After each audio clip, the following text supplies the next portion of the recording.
ये जो क्रिएटिविटी प्रभु ने इंसान की है, इंसान को बनाया है, ये अभी तक साइंस हमारी समझ ही नहीं पाई इसको कि भाई इस शरीर के अंदर भी एक शरीर है। प्रभु को ढूंढा नहीं जाता, आपके अंदर भी है, बाहर भी है। बाहर कुदरत रूप में है, नेचर में है। नेचर क्या है? प्रभु है। बहुत जन्म हुए बिछड़े, अब की बार बख्श बंदे को। बहुत जन्मों से बिछड़े हुए हैं, प्रभु इस दफा बख्श दो। कहते आजा बख्श देता हूं, आओ तो सही।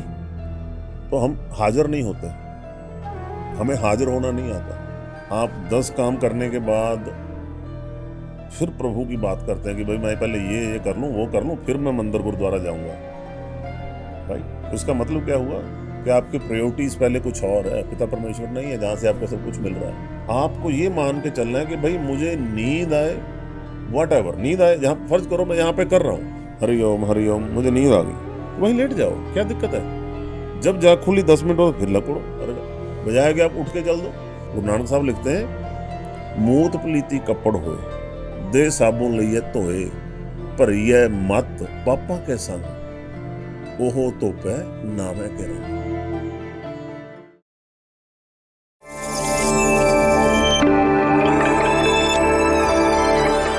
हेलो फ्रेंड्स, मैं नवीन कुमार वर्मा, आपका होस्ट अल्फा पीपल के पॉडकास्ट में आपका स्वागत करता हूं। आप सबका बहुत बहुत धन्यवाद, क्योंकि अल्फा पीपल की जर्नी के अंदर हम एक माइलस्टोन अचीव कर पाए हैं just because of your love and support. So please keep giving us the same love and support, और हम आपके लिए और बेहतर से बेहतर कंटेंट लेके आएंगे। सिद्धू सर के पहले पॉडकास्ट में लोगों का बहुत अच्छा रिस्पॉन्स आया है। लोगों ने उनसे कॉन्टैक्ट करने की कोशिश की है, फ़ोन नंबर मांगे हैं, कमेंट किए हैं, पर it is not possible for him कि हर किसी को रिप्लाई करें या उनसे फ़ोन पे बात करें। तो हमने अपने इस पॉडकास्ट में कोशिश की है लोगों के ज़्यादा से ज़्यादा क्वेश्चन को कवर करने की और उनके आंसर करने की। सो आपका ज़्यादा समय ना लेते हुए हम स्टार्ट करते हैं अपना podcast. Let's connect with Sidhu sir. Sukhwinder sir, आपका एक बार फिर बहुत बहुत स्वागत है द अल्फा पीपल के अगले एपिसोड में। Thank you Naveen ji, thank you. आपने फिर टाइम निकाला हमारे लिए, बहुत बहुत धन्यवाद। अभी तक हमने जाना था आपकी स्पिरिचुअल जर्नी को। आपने लाइफ में कुछ ऐसे चैलेंजेस फेस किए जिसके कारण आपका लाइफ एकदम अपसाइड डाउन हो गई थी एंड यू टर्न इनटू अध्यात्म की लाइन में आप यू वर लकी कि आपको कुछ गाइडेंस मिली है, कुछ दोस्तों का साथ मिला और आप इस स्पिरिचुअल जर्नी को शुरू कर पाए। और ना ही सिर्फ शुरू किया आपने, आप इसको एडवांस लेवल तक ले जा सके जी। बट बहुत सारे लोग ऐसे हैं जो शायद उनको ये गाइडेंस नहीं मिलेगी कहीं से और उनको नहीं पता किस डायरेक्शन में जाना है जी। तो उन लोगों के लिए बताइए आप ज़रा कि वो कैसे उस चीज़ को स्टार्ट कर सकते हैं, कैसे आपके एक्सपीरियंस से वो हेल्प ले सकते हैं, नॉलेज ले सकते हैं। जी जी जी जी, thank you Naveen ji, thanks again, आपने फिर मुझे याद किया।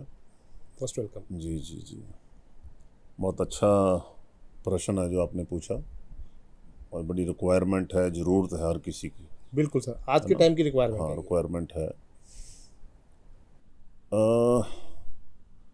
देखिए ऐसा है, हमारे शरीर में ना 3 चीज़ें ट्रैवल करती हैं जो कंटिन्यू चल रही हैं। पहली ऑक्सीजन, दूसरा हमारा ब्लड, तीसरी सूक्ष्म रूप में है वो हमारे अंदर ऊर्जा प्राण तत्व। वो जर्नली किसी को मालूम नहीं है। खून की कमी हो जाती है तो हम खाना पीना अच्छा खा के, डाइट लेके, डॉक्टर से सप्लीमेंट लेके पूरा कर लेते हैं। ऑक्सीजन की कमी हो जाए उसको भी पूरा कर लेते हैं। लेकिन जो हमारे अंदर प्राण तत्व ऊर्जा है, जब उसकी शरीर में कमी हो जाती है, उसका जब हमें मालूम ही नहीं है तो उसको पूरा कैसे करेंगे आप? बिल्कुल। हमारे शरीर में जो भी घटना घटती है शरीर में, बाहर नहीं, विद इन द बॉडी, वो तभी हमारे साथ हैपनिंग होनी शुरू होती है जब हमारे अंदर प्राण तत्व ऊर्जा की कमी होनी शुरू हो जाती है। फॉर एग्जांपल, किसी को कोई बीमारी लग गई, खाया पिया हजम नहीं हो रहा है, और बहुत सी चीज़ें हैं, है ना, कोई कैंसर की बीमारी है, एनी काइंड ऑफ, जहाँ उस ऊर्जा की कमी होगी वहाँ बीमारी आ जाएगी। ठीक है। अगर इसका थोड़ा सा पीछे जाएं, सतयुग में हम सब लोगों की उम्र, जो ग्रंथ बताते हैं, 1 लाख साल उम्र थी एक इंसान की सतयुग में। हाँ बिल्कुल, ये सुना है। ठीक है सर। और जब त्रेता युग आया तो उसमें 10,000 साल, द्वापर युग आया उसमें 1,000 साल, और कल युग आया तो 100 साल। सॉरी गाइस, आप सबका फ्लो बीच में रोकने के लिए मैं आप सबको बता देना चाहता हूँ, हमने सिद्धू सर के साथ प्लान किया है 5 पॉडकास्ट की सीरीज रिकॉर्ड करने का। सो इस पॉडकास्ट को देखने के बाद अगर आपको लगता है, आपके माइंड में कोई क्वेश्चंस हैं, क्वेरीज हैं, प्लीज़ कमेंट करके बताइए। हम आने वाले पॉडकास्ट में उन सबको कवर करेंगे। ये जो क्रिएटिविटी प्रभु ने इंसान की है, इंसान को बनाया है, ये अभी तक साइंस हमारी समझ ही नहीं पाई इसको, कि भाई इस शरीर के अंदर भी एक शरीर है सूक्ष्म रूप में, राइट। अब जब हमें मालूम ही नहीं उसका, तो हम उसके लिए करेंगे क्या? जब हम उसको मान ही नहीं रहे, हम तो सिर्फ ऊपर ऊपर का देख रहे हैं ना, जो सामने ना, स्थूल शरीर जिसको बोलते हैं हम, लेकिन इसके अंदर भी एक शरीर है जो असली शरीर है। अब पिता परमेश्वर ने इतनी बड़ी जब क्रिएटिविटी की, क्रिएशन की है, तो प्रभु का बड़ा सिंपल सा मेथड है। जिसको भी उन्होंने बनाया, चींटी को बनाया, चींटी के बीच में बैठ गए, छोटी सी है। हाथी बनाया, हाथी के बीच में बैठ गए। जिसको भी बनाते हैं उसी में बैठ जाते हैं और पूरी रिस्पॉन्सिबिलिटी से निभाते हैं सारी चीज। ऐसा नहीं कि बनाया और छोड़ दिया। हाँ जी, कितनी बड़ी बात है ये। आप, मैं, बहुत बड़े साइंटिस्ट, फैक्ट्रियां सामान बना रही हैं लाखों करोड़ों का, कोई मालिक बीच में नहीं बैठा है, गारंटी वारंटी दे देते हैं साल 2 साल की, लेकिन प्रभु यहाँ बीच में बैठे हैं आखिर तक। बहुत बड़ी बात है ये, बहुत बड़ी बात है। राइट। हाँ जी, अब फॉर एग्जांपल इसी के रेलेवेंट में बात करते हैं। आप एक टोयोटा की गाड़ी बाय करते हैं, डीजल में टोयोटा सबसे ऊपर है, होंडा पेट्रोल में सबसे ऊपर है वर्ल्ड वाइड, राइट। आपने टोयोटा की गाड़ी बाय की तो कंपनी कहती है कि मैं 10 लाख किलोमीटर या 5 लाख किलोमीटर और 10 साल के लिए इसकी गारंटी देता हूँ। कंडीशन है कि गाड़ी की wear and tear within the company होनी चाहिए। अगर आप कंपनी के बाहर जाते हैं तो हमारी कोई गारंटी वारंटी नहीं है। ऐसे ही होता है ना। बिल्कुल। अगर हम वो चीज़ फुलफिल करते हैं तो कंपनी उसको लुक आफ्टर करेगी, हमारी लायबिलिटी खत्म। हमने गाड़ी ले ली, हमारी लायबिलिटी खत्म। इसी तरह प्रभु ने हमें ये शरीर दिया है। वो कहते हैं अगर मेरी बनाई हुई मर्यादा को अपना कर चलोगे तो मैं 100 साल के लिए ये शरीर दे रहा हूँ आपको।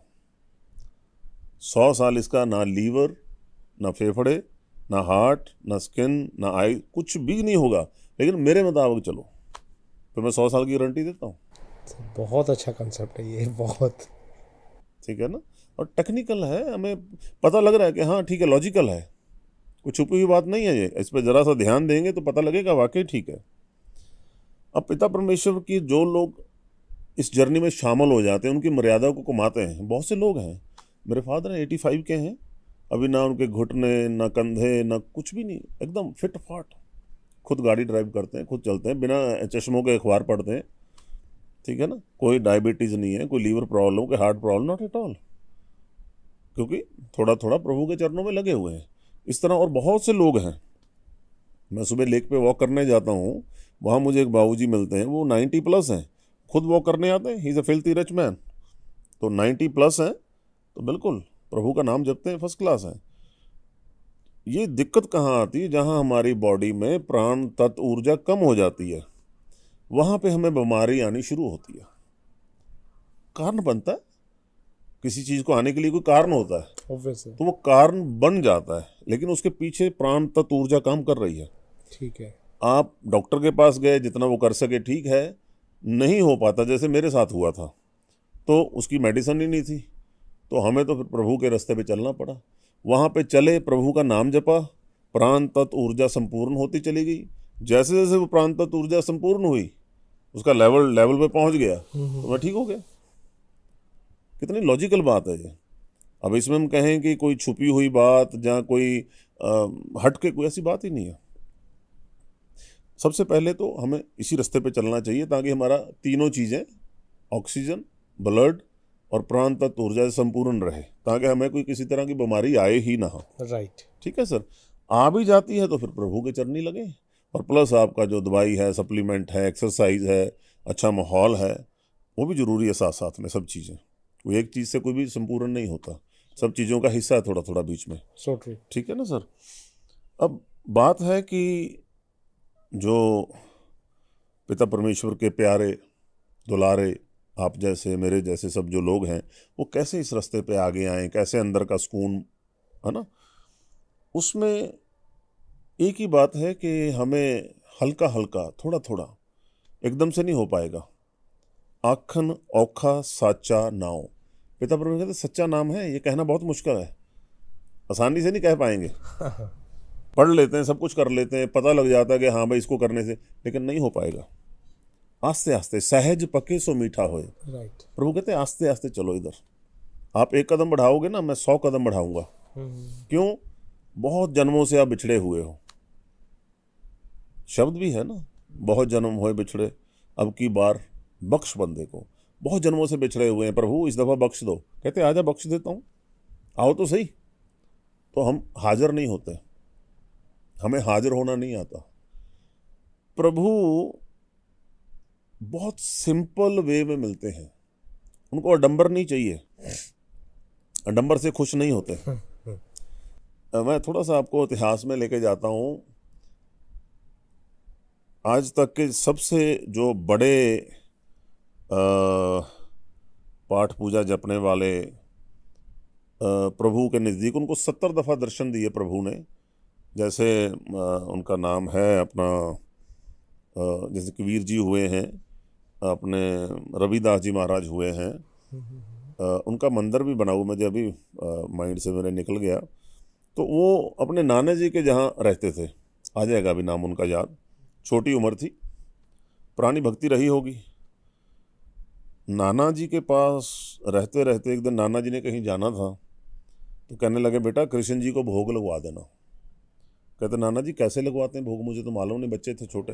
कहते बेटा कुछ नहीं, यहाँ कटोरे में दूध रखा रहता है कटोरे में दूध डालना और कृष्ण जी के मुख को लगा देना कि महाराज भोग लगाओ, इतना ही करना है। कहते ठीक है जी।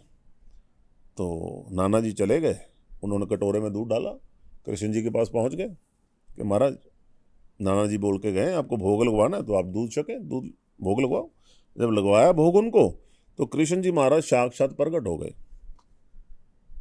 ठीक है जी। अब साक्षात प्रकट हो गए तो उनको तो पता ही नहीं इस चीज़ का, बच्चे थे, डरे भी नहीं। अब प्रकट हो गए तो कहते भाई तुम भी तो लो दूध। कृष्ण जी ने आधा दूध उनको दिया, आधा दूध आप पिया।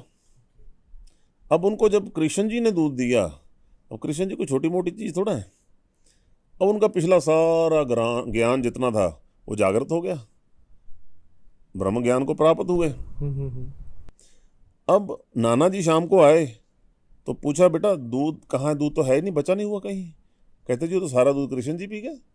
कहते भाई कृष्ण जी कैसे पी गए, मैंने तूने बोला था कि थोड़ा सा होठों को लगाना है, तूने गिरा तो नहीं दिया सारा। कहते नहीं जी, वो तो साक्षात प्रकट हुए, उन्होंने आधा उन्होंने पिया, आधा मुझे दिया, मैंने पिया आधा। तो नाना जी कहते रहे मुझे 50 साल हो गए, मैं रोज भोग लगवा रहा हूँ, मैं एक दिन इधर उधर क्या किया तूने समझ रहे ना। बिल्कुल सर। तो अब इस तरीके से प्रभु का मिलना, अब वो बच्चे हैं और उनको मालूम ही नहीं कि पिता परमेश्वर कौन है, कैसे मिलते हैं। ठीक है, उनकी पिछली जर्नी, पिछली भक्ति वो एक अलग बात है, वो रही है पिछली, तभी उनको प्राप्त हुआ। ऑब्वियस है। ठीक है ना जी। अब वो थोड़े बड़े हुए, जंगल में जा रहे हैं लकड़ी लेने दोस्तों के साथ में, तो आगे से बब्बर शेर आ गया। अब बब्बर शेर को सब देख के दोस्त भाग गए, तो वो खड़े हुए वहीं पे। तो वो कह रहे हैं महाराज आपकी पूंछ बहुत अच्छी है, शेर को बोल रहे हैं। तो कहते ओ तूने मुझे यहाँ भी पहचान लिया। कहते अच्छा बताओ अब शेर में नहीं हो आप। तो पिता परमेश्वर कहते हाँ मैं हूँ। कहते फिर बोलो मैं कहाँ से गलत हूँ, आप अगर शेर में हो तो तभी मैं बोल रहा हूँ ना। तो ऐसे ही खाना खा रहे हैं, रोटियां रखी हुई हैं, रसोई में कुछ लेने के लिए गए, बाहर से वो कुत्ते ने सारी रोटियां उठाई, रोटी लेके भाग लिया। अंदर से मक्खन ले घी लेके निकले बाहर, तो देख रहे कुत्ता रोटी लेके भाग रहा है। तो उसके पीछे भागे कि पिता परमेश्वर रोटी को चौपड़ तो लेने दो, घी तो लगाने दो। तो वो भाग रहा है कुत्ता बाजार में से, तो उसके पीछे पीछे रोटी लेके घी लेके भाग रहे हैं। ठीक है ना जी। तो अब ये भोलापन है। इसी तरह रविदास जी महाराज हुए, कलकत्ता से जो रोड आ रही है दिल्ली को, ये पुरानी रोड थी, सारी कच्ची रोड थी। ओके। रविदास जी महाराज की शादी हुई, जो उनके घर से थी घरवाली उनकी, वो भी बड़ी संतोखन थी। संतोखन मतलब होता है सब्र संतोख वाली, जो प्रभु ने दिया उसमें गुजारा करना। अब ये खाल उतारने का काम करते थे रविदास जी महाराज को, जीव जंतु मर जाता था उसकी खाल उतारते थे ओके। और उसके फिर जूते बनाने, और ये काम करते थे मोचीगिरी का।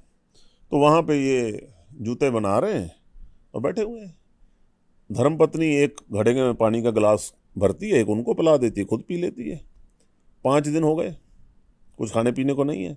जो जूता बना रहे हैं, जो भी राहगीर आता है उसको पहना देते हैं और वो इनको आशीर्वाद देके चला जाता है, ना कोई पैसे देता है।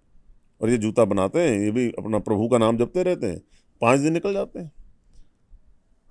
माफ़ करना, वो नामदेव जी थे, नामदेव जी। भगत नामदेव जी। आज पहली दफ़ा स्लिप हुआ। हाँ जी, नामदेव जी 70 दफ़ा दर्शन दिए प्रभु ने उनको। सिर्फ वही हैं जिनको 70 दफ़ा साक्षात दर्शन दिया। ओके। आज तक किसी को इतने दर्शन नहीं हुए। तो यहाँ पे रविदास जी महाराज जो हैं 5 दिन से ऐसे ही बैठे हुए हैं। तो पिता परमेश्वर ने देखा कि ये मेरा अच्छा भगत है। उनको प्रेम आया, तरस आया। उन्होंने 2 सोने की मोहरें ली और जहाँ पे वो पाठ पूजा दीपक कर जलाते थे वहाँ पे रख दिया आस्ते से। अगले दिन सुबह वो जब वहाँ पाठ पूजा करने के लिए साफ सफाई करते हैं तो उनको सोने की 2 मोहर मिलती हैं रविदास जी महाराज को। तो वो देखते हैं ये मिट्टी सी पता नहीं यहाँ किसी ने रख दी, उठा के कोने में फेंक देते हैं। 2 दिन 4 दिन 10 दिन निकलते हैं, वो इतनी मोहरें इकट्ठी हो जाती हैं वहाँ पे। पिता परमेश्वर आते हैं, वो कहते तू मेरा अच्छा भगत है, मैं तेरे को रोज सोना दे के जाता हूँ, तू कहता है मिट्टी पता नहीं कौन रख देता है यहाँ पे है। तू भूखा है, दर्द मुझे हो रहा है। खबरदार, डांटा उनको कि भाई ये उसको बेचो सोने को, अपने रोटी का इंतजाम करो। ये होते हैं भगत। ये भोले भाव में वो प्रभु को मिलने नहीं गए, प्रभु उनको मिलने के लिए आ गए। देखो आप, बहुत बड़ी बात है सर। प्रभु को ढूंढा नहीं जाता, आपके अंदर भी है, बाहर भी है। बाहर कुदरत रूप में है, नेचर में है। नेचर क्या है? प्रभु है। आपके अंदर जो ज्योत जल रही है, जिससे हम बात कर रहे हैं, अभी मेरी ज्योत प्रभु खींच लें तो मैं क्या हूँ? मिट्टी हूँ, यही हूँ बस। बिल्कुल, बात खत्म है। तो प्रभु है ना अंदर बाहर, तो हम कहाँ ढूंढ रहे हैं प्रभु को? हम तो कहीं और ढूंढ रहे हैं। With in the universe, with the nature, और हमारे शरीर में ऊर्जा के रूप में है पिता परमेश्वर। बिल्कुल। तो अब हमें उनको जो पाना है, उनके लिए तो एक तो हमें बहुत पखंड से निकलना पड़ेगा। सिंपल वे में आप गुरुद्वारा मंदिर जहाँ भी जा रहे हैं जाएं, 1 to 1 बात करें। हमें अपने पिता से घर में बात करनी होती है तो क्या हम आडंबर नचते क्या? नहीं, बिल्कुल नहीं। कोई आडंबर नहीं रचते। बिल्कुल सिंपल वे में जाके बात करते हैं, जो चाहिए होता है उनको बताते हैं। वो पिता देखेगा कि भाई मेरा बच्चा इस चीज़ के काबिल है कि नहीं। आउट ऑफ वे तो नहीं चीज़ मांग रहा। बिल्कुल। अगर हम उस चीज़ के काबिल हैं तो वो हमें चीज़ दे देते हैं, या समय दे देते हैं कि भाई इस दिन ला के दूंगा। लेकिन अगर हम आउट ऑफ जाके मांगेंगे, अपनी पहुंच से बाहर मांगेंगे तो नहीं मिलेगी। बिल्कुल। तो ऐसा हमें तो माथा भी नहीं टेकना आता। हम जाते हैं, को मिठाई ले गए, कुछ ले गए, तो पहले तो हमारे मन में भाव ही कुछ ऐसे होते हैं कि भाई मैं लेके आया हूँ इसको, हालांकि हमारा तो हमारे पास कुछ है ही नहीं। और फिर होता है कि जाके वहाँ बैठे थोड़ी देर, और पिता को पिता के रूम में मिलने जाएं, तो वहीं से सीधा माथा टेका वापस आ जाएं। ठीक है, कभी कभार तो चलता है, पर रोज़ाना तो ऐसा नहीं होगा ना। आप अपने ऑफिस से आ रहे हैं, काम से आ रहे हैं, तो आगे 10-20 मिनट बैठे पिता के पास। तो ऐसी प्रभु का है। घर से निकले, मंदिर जा रहा हूँ, वहाँ पे गए, बस 1 मिनट भी नहीं रुके, वहाँ पे जाके सीधा रिचुअल्स किया, लौट आए वापस। जहाँ पे प्रभु को हम अपने मन में रखेंगे, वहाँ पे प्रभु हमें रखेंगे। आप 10 काम करने के बाद फिर प्रभु की बात करते हैं कि भाई मैं पहले ये कर लूँ, वो कर लूँ, फिर मैं मंदिर गुरुद्वारा जाऊँगा। राइट? तो इसका मतलब क्या हुआ कि आपकी प्रायोरिटीज़ पहले कुछ और है, पिता परमेश्वर नहीं है जहाँ से आपको सब कुछ मिल रहा है। तो आपने तो पहले ही उनको पीछे कर दिया। प्रायोरिटीज़ ये होनी चाहिए कि भाई सुबह नहा धो के पहले मैं पिता परमेश्वर के दर्शन करने जाऊँगा और बैठूँगा थोड़ी देर। अगर आप जाते ही हो ना रूटीन में, तो लेट जाते हो, पहले चले जाओ, बाकी काम पीछे कर लो। आप प्रभु को पहले स्थान पे रखोगे तो वो भी आपको पहले पे रखेंगे। आप दूसरे पे रखो, दूसरे पे, आप चौथे पे, चौथे पे आप ना जाओ तो फिर आप अपनी किस्मत का किया हुआ खा रहे हो। जो आप किस्मत लेके आए हो वो तो आपको मिलनी है, लेकिन एक्स्ट्रा कुछ नहीं मिल रहा। तो किस्मत का हमें मालूम ही नहीं कि अभी बहुत अच्छा है, अगला दिन क्या होने वाला है। You never know. कम से कम हमारे साथ कोई सहारा होगा बिल्कुल सर। जो हर समय हर जगह पे कार्यशील है और वो फुल ऑफ लाइफ है, कुछ भी कर सकता है, वो हमारी बैकअप पे है, तो हमें कोई दिक्कत नहीं आएगी। हमारी किस्मत अच्छी हो बुरी हो, हमें पता है कि हमारे पास एक बैकअप है। तो हम लोगों को इस चीज़ का मालूम ही नहीं है, ज्ञान ही नहीं है कि हमें उस पिता परमेश्वर के साथ 1-to-1 कनेक्शन कैसे बनाना है। हमने सिर्फ बैठना जाके, अब बैठ गए। पिताजी के साथ कितनी बातें करते हैं, बहुत कम बातें होती। बड़े हो गए, वो भी अपना बुजुर्ग हो चले हैं, तो ठीक है, एक अंडरस्टैंडिंग है भी, मेरे पास आगे मेरा बच्चा बैठ गया, कुछ छोटी मोटी बात हुई, ठीक है, ऐसे ही आप पिता परमेश्वर के पास गए, बैठे, जाके उनको नमस्कार की, उनका धन्यवाद किया। पिता परमेश्वर बच्चे के ऊपर कृपा बनाए रखें, मेरा मार्गदर्शन करें, मुझे ऐसे लोगों से मिलाएं जो लोग आपको अच्छे लगते हों, तो वो ऐसे लोगों को मिलाएंगे आपको। ये हमारी 1-to-1 एक बात होती है प्रभु से। हम अब जाके बैठते ही नहीं, जब बैठेंगे नहीं तो मन के भाव कैसे निकलेंगे बाहर। वहाँ बैठे पुकारें, कैसे पुकारें? हरे राम हरे कृष्ण वाहे गुरु वाहे, पुकारने के नाम है। पुकारना मतलब क्या? याद करना। याद करना क्या है? बेसिकली होता क्या है, बहुत ये सुनने में मिलता है कि अगर हम प्रभु का नाम जपते हैं तो हमारी थर्ड आई खुल जाती है। ओके। हमारे सारे चक्कर एक्टिव हो जाते हैं, मूलाधार चक्कर से लेके त्रिकुटी तक। जैसे हम लोगों ने पिछले एपिसोड में बात की थी कि प्रभु का कोई भी काम आधा अधूरा नहीं है। वो जो भी काम करते हैं कंप्लीट करते हैं और उसमें बैठ जाते हैं, गारंटी, जिम्मेवारी लेते हैं। ऐसे जब उन्होंने इंसान को बनाया, उसके बीच में बैठे हैं, हमारे सारे चक्कर खुले हुए हैं। हम नहीं खोल सकते उनको, अगर हम सिर्फ एक्टिवेट करते हैं। खुले तो हुए हैं वो। एक्टिवेट करने का क्या मतलब हुआ? एक्टिवेट करने का मतलब है जो भी हम कर्म कर रहे हैं, जो हम सोच रहे हैं, जो हम खा रहे हैं, पी रहे हैं, लिख रहे हैं, पढ़ रहे हैं, सुन रहे हैं, जो हमारे जहन में है, अभी हमने उसको इम्प्लीमेंट नहीं किया, उस सब चीज़ की हमारे शरीर के अंदर एक भाप बनती है। उस भाप से ऑरा तैयार होता है हम लोगों का। राइट। घर में माँ कुछ बनाती है ना, तो कुकर में सब कुछ डाल देती है, पतीले में। थोड़ी देर बाद किचन से बहुत अच्छी खुशबू आती है। बिल्कुल। वो खुशबू हमें बताती है कि अब झोंका लग रहा है, अब तड़का लग रहा है, आज किस चीज़ की दवाई अपना सॉरी दाल सब्जी बन रही है। दाल सब्जी बन रही है। राइट। वो एक अलग ही फ्रेगनेंस होती है, हमें पता लगता है क्या परोंठे बन रहे हैं, क्या जो भी बन रहा है किचन में, उसकी सबकी फ्रेगनेंस आएगा। तो इसी तरह हमारे शरीर के अंदर भी एक भाप बनती है जिससे हमारा ऑरा तैयार होता है।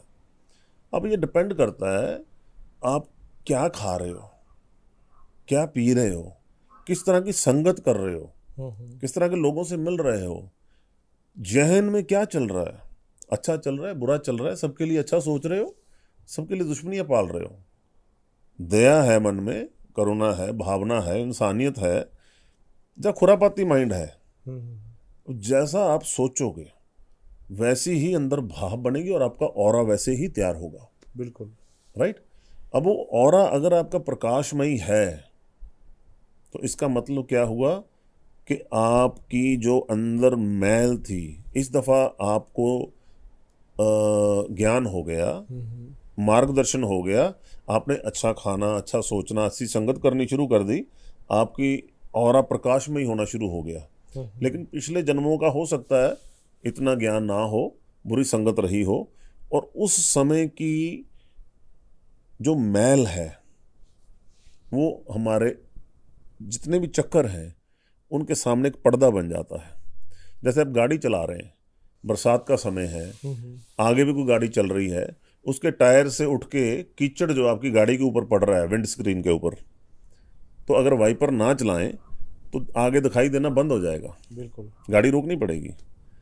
लेकिन जैसे ही वो आपने पानी डाल के वाइपर चलाए तो वो क्लीन हो गया, आपकी जर्नी जो है स्मूथ चल रही है। बिल्कुल।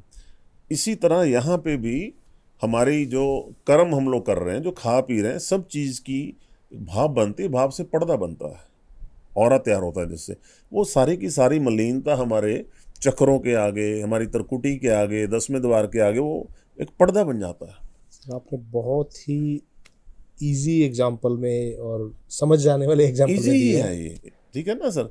तो इसको अब हमने हटाना है, हाँ जी उस सर। पर्दे को धोना है। तो प्रभु कहते हैं कि इसको धोने के लिए एक ही डिटर्जेंट है पूरे संसार में। गुरबाणी में लिख दिया जपजी साहिब में, गुरु नानक साहब लिखते हैं, मूत पलीती कपड़ होए, दे साबुन लइए धोए, भरिए मत पापा के संग, ओहो धोपै नामे के रंग। कहते हैं जो बच्चे के नैपी होते हैं ना, गंदगी लग जाती है मलमूत्र वाले, उसको आप साबुन से धो सकते हो। जो आपकी मत के अंदर आपके कर्मों की मलिनता चढ़ गई है, हाँ हाँ। उसको धोने के लिए सिर्फ प्रभु का नाम है। वो कोई डिटर्जेंट नहीं मिलेगा आपको कहीं से, बिल्कुल। है? तो वो जब आप जपना शुरू करते हो प्रभु का नाम, तो वो मैल उतरनी शुरू होती है, वो पर्दे फटने शुरू होते हैं। जैसे पुराने समय में घरों में लालटेन जलाते थे।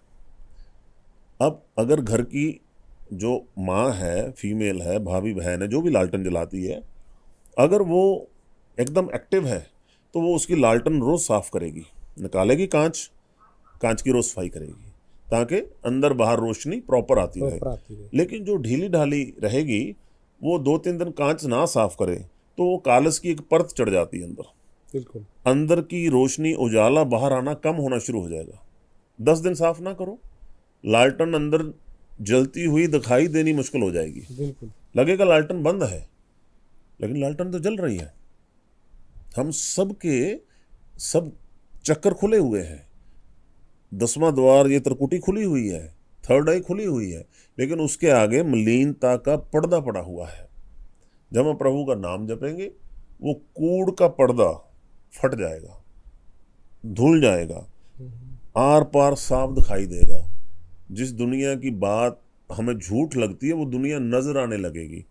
वो उसकी वजह से, जब ब्रह्मा जी ने इस दुनिया को बनाया ना, प्रभु का हुक्म हुआ ब्रह्मा जी को कि आप दुनिया को बनाओ। ब्रह्मा जी ने दुनिया को साजना शुरू किया, आप हमको बनाया। जैसे ही बनाया तो वो दोबारा फिर प्रभु में लीन हो गए। फिर कुछ लोगों को बनाया, फिर वो लीन हो गए। फिर ब्रह्मा जी ने पिता परमेश्वर को अरदास बेनती की कि महाराज, मैं जिसको भी बनाता हूँ वो आप में लीन हो जाता दोबारा। पिता परमेश्वर कहने लगे, भाई अभी इनमें सिर्फ प्रेम है, जिन्हीं प्रेम कियो तिन्हीं प्रभ पायो। हाँ। सिर्फ प्रेम है। जब प्रेम रहेगा तो मेरे में लीन होना स्वाभाविक है। इनमें थोड़ी थोड़ी मोह माया रख दे। तो ब्रह्मा जी ने फिर सब में थोड़ी थोड़ी इल्यूजन पैदा किया, लोगों को प्रभु से हटा के दुनिया की तरफ उनका मुँह किया कि दुनिया में बहुत कुछ अच्छा है भैया, यहाँ किधर आ रहे हो। तो संसार फिर चलना शुरू हुआ। उनमें थोड़ी मोह माया रखी। मोह माया क्या चीज़ है? जो भी आपको सच से दूर ले जाए वो मोह माया है। जो इल्यूजन क्रिएट करे, जो आपको भुलेखा डाले, वो मोह माया है। गर्मियों में जाते हैं रोड पे, लगता है पानी आ गए रोड पे, वहाँ पहुँच जाए तो देखते हैं पानी तो है ही नहीं, और गर्मी है यहाँ तो। हिरन है, हिरन को क्या होता है, जब उसको कस्तूरी, सभी के कस्तूरी नहीं होती, कुछ हिरन के अंदर कस्तूरी होती है।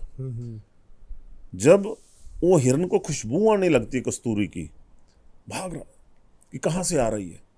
ये नहीं लग रहा कि मेरे अंदर से आ रही है। कुछ समय बीतता तो उसको पता लगता है तो मेरे अंदर से आ रही है। जिस दिन उसको पता लग जाता है कि कस्तूरी मेरे पास है, उसी दिन से वो हिरन एक बड़े बड़े जो कीड़े होते हैं ना, एक जो छोटी चींटियाँ होती हैं, कीड़े होते हैं बड़े, वो उनकी जगह बिल ढूंढता है और जाके उनके ऊपर बैठ जाता है। क्यों? कि भाई मुझे कहीं नींद ना आ जाए, मैं सो जाऊं तो मुझे मार के मेरी ये कोई छीन के ना ले जाए।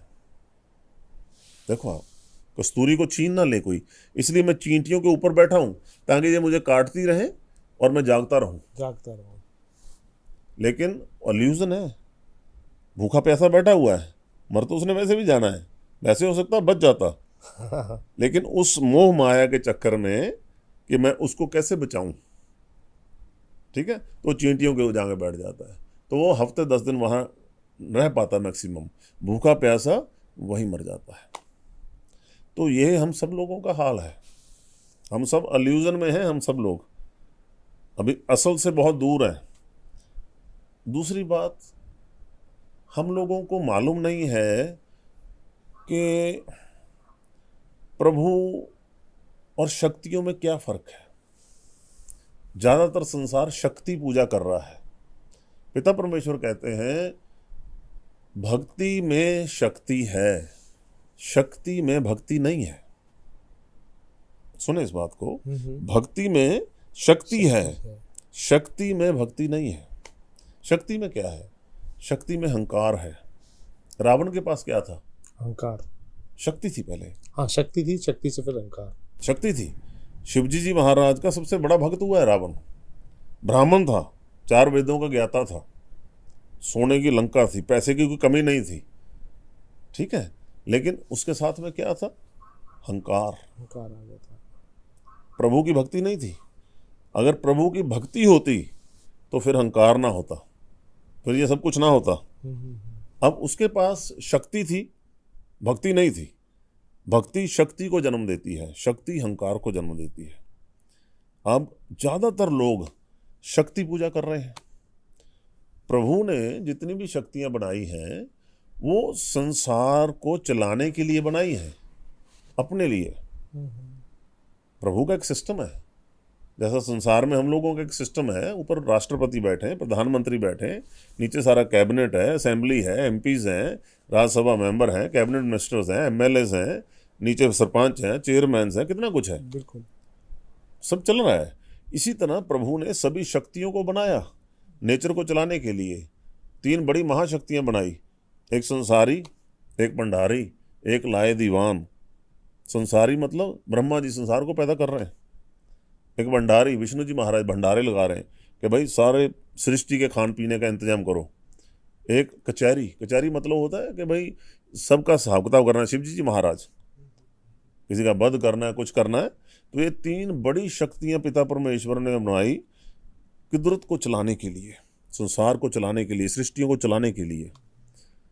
उसके अब हम उन शक्तियों को मानने लग गए कि वही प्रभु हैं।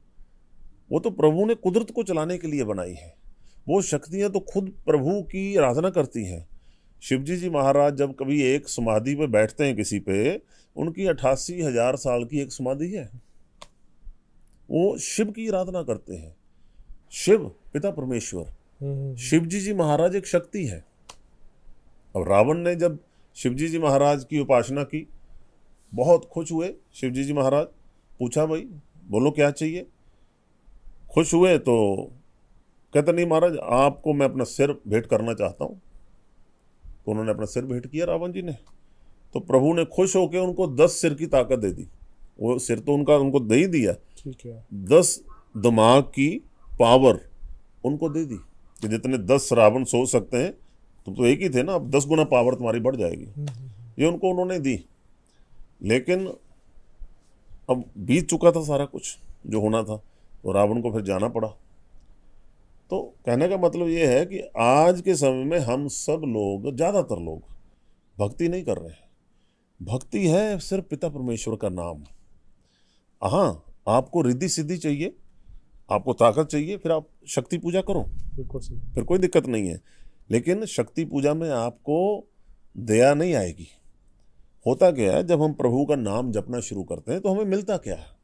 हमें कैसे पता चले कि हमारी जर्नी सही है? हाँ, कोई पैरामीटर तो हो ना। बिल्कुल। भाई मैं यहाँ पहुँच गया हूँ, अच्छा अब यहाँ पहुँचूंगा, अब ये मुझे मिलेगा। दिल्ली जा रहे हो तो रास्ते में पता है मरुथल आ रहा है, ये आ रहा है, ये आ रहा है, हम यहाँ पहुँच गए, है ना। एक रूट मैप है, एक प्रॉपरली सारे स्टोन लगे हुए हैं। यहाँ पे क्या होता है, जैसे कोई इंसान जपना शुरू करता है, पिता परमेश्वर का नाम लेने शुरू करता है, सबसे पहले पिता परमेश्वर उसको बेफिक्री देते हैं। सबसे पहले आपने जपना शुरू किया, 10-15 दिन, 20 दिन, 10-15 दिन मुश्किल है बस। जो 10-15 दिन कर गया समझ लो उसको मिल गया। वो 10-15 दिन क्या चीज़ है? जैसे हम धरती पे स्पेस वाले रॉकेट छोड़ते हैं ना, तो वो 2-3 इंजन, फ्यूल पंप, उसके साथ में फ्यूल टैंक लगा के छोड़ते हैं कि धरती की ग्रेविटी से एक दफ़ा बाहर निकल जाए। जैसे धरती की पकड़ से वो जहाज बाहर निकल गया, स्पेस शटल, तो आगे बड़े आसानी से उड़ता रहेगा। ऐसे ही यहाँ पे मोह माया की पकड़ इतनी ज़बरदस्त है, प्रभु कहते एक दफ़ा इससे निकलना है। ओके। जब आप इसकी पकड़ से निकल जाओगे तो फिर आसान ही आसान है। वो 10-15 दिन आपको ये मान के चलना है कि भाई मुझे नींद आए, वट एवर नींद आए, जहाँ फर्ज करो मैं यहाँ पे कर रहा हूँ हरि ओम, मुझे नींद आ गई तो वहीं लेट जाओ, क्या दिक्कत है। जब जा खुली 10 मिनट हो फिर लग पड़ो, अरे बजाय कि आप उठ के चल दो। उठ के क्यों जाना है, अपने घर में बैठे हो तो खुला खुला टाइम रख के बैठ जाओ, 1 घंटा रख के बैठ जाओ। आपने 5 मिनट जब नींद आ गई, फिर आपको जाग आ गई तो फिर जाग जाओ, फिर वहीं से करना शुरू कर दो। छोड़ने को तो सारी दुनिया छोड़ के बैठी हुई है, छोड़ने का क्या लाभ है। बिल्कुल सही बात है। बात तो पकड़ के रखने की है ना। तो आप उसको मिलने की बात कर रहे हो भाई, जो व्यंत व्यंत व्यंत है, जो था जो है जो रहेगा, उसको मिलने की बात कर रहे हो। इतनी बड़ी आपकी खोज है, इतनी उधर जा रहे हो आप, तो अब जरा से मैं सो के फिर उठ गए, ऐसे तो नहीं प्राप्ति होगी ना। तो थोड़ा सा हमें भी सिरडी बनना पड़ेगा। सिरडी मतलब होता है कि एकदम धांसू बनना पड़ेगा, पूरे मन से लगना पड़ेगा। तो जब हम वो जपना शुरू कर देंगे, थोड़े ही दिन में वो नींद वींद जो है वो हट जाएगी, मन वहाँ चलना शुरू कर देगा उस पाथ पे। और जैसे ही मन को वो सब चीज़ें नज़र आने लगी, होता क्या है, जब आप बेफिक्री आ जाएगी, आपको थोड़ा सा जपा आपने, जो दूसरी चीज़ है वो वैराग देते हैं आपको। वैराग होता है जैसे आपका कोई बहन भाई बाहर गया हुआ है, जब बाहर जा रहा है आउट ऑफ कंट्री, तो हम जैसे उसको मिलते हैं आंखें छलक जाती हैं, मन एकदम नरम कोमल हो जाता है ना। और कोई दिखाई नहीं देता कि कोई क्या सोचेगा, कौन कैसे रो रहा है, क्या हो रहा है, नहीं, आंखें छलक जाती हैं। कुछ लोग तो जोर जोर से रोने लगते हैं, भावुक हो जाते हैं। तो ऐसे ही दूसरी चीज परमात्मा हमें देते हैं, वैराग। मन में आपके आने लगेगा कि मैं प्रभु से बिछड़ा हुआ हूँ, अपने असली पिता से बिछड़ा हुआ हूँ, वैराग मन में आ गया। आप कुछ भी सुनेंगे, कोई कथा सुनेंगे, कोई नाम जाप सुनेंगे, कहीं भी कानों में आंखों से पानी आ जाएगा, नर्म हो गया। हमारा जो हृदय है, हमारे शरीर में जो सूक्ष्म रूप में है, वो एक मन है। मन कर्म करवाता है, मन सारी प्लानिंग करता है, राइट। बहुत से लोग कहते हैं यार मुझे पता है दारू पीना मना है, पर मन नहीं मानता है ना। मैंने ठीक है फिल्म देखी, मन कहता फिर देखना, मतलब मन मन मन मन, मन नहीं सब कुछ करवा रहा है। अब मन जो है वो आपको लगा कि भाई जैसे पहले नंबर पे मन है, वो आगे करते हैं बात, बीच में और बात आ गई थी। मन जो है वो एक तरीके से आप मान के चलें जैसे पीपल का पत्ता होता है ना ऊपर का, वो हिलता रहता है, हवा हो ना हो। मन वो चीज़ है, उसको कुछ ना कुछ चाहिए करने के लिए, वो आराम से नहीं बैठ सकता, चंचल है। अब मन जो है कुछ ना कुछ कर रहा है, खुरापात कर रहा है, अच्छा कर रहा है, बुरा कर रहा है, वटर कर रहा है वो, लेकिन जो भी कमाई कर रहा है वो हृदय, एक हृदय है हमारा अंदर, बर्तन टाइप, उसमें रखता ला के जो भी कमाई है, और उसी में अपना वास करता है, रहता भी उसी में है, ठीक है, राइट। हमारे जितने विचार आ रहे हैं सारे, उसकी खेती हमारे हृदय में होती है, राइट। अब आपने जपना शुरू किया, साथ में आप दुनिया तो निभा ही रहे हो, वो तो आपके विचार आ ही रहे हैं, लेकिन अब आपने हरिओम हरिओम हरिओम ये भी विचार अपने मन में पैदा कर लिए, इसकी भी कमाई आपने शुरू कर दी। अब जो दूसरे दिन भर के जितने भी विचार आपके अंदर आए, वो जरूरी नहीं कि वो आपको फल दें, वो आपने रखे हुए हैं, उनमें से बहुत, खेत में आप बहुत सारा बीज बोएं, कोई ज़रूरी नहीं कि सारे ही बीज उगें।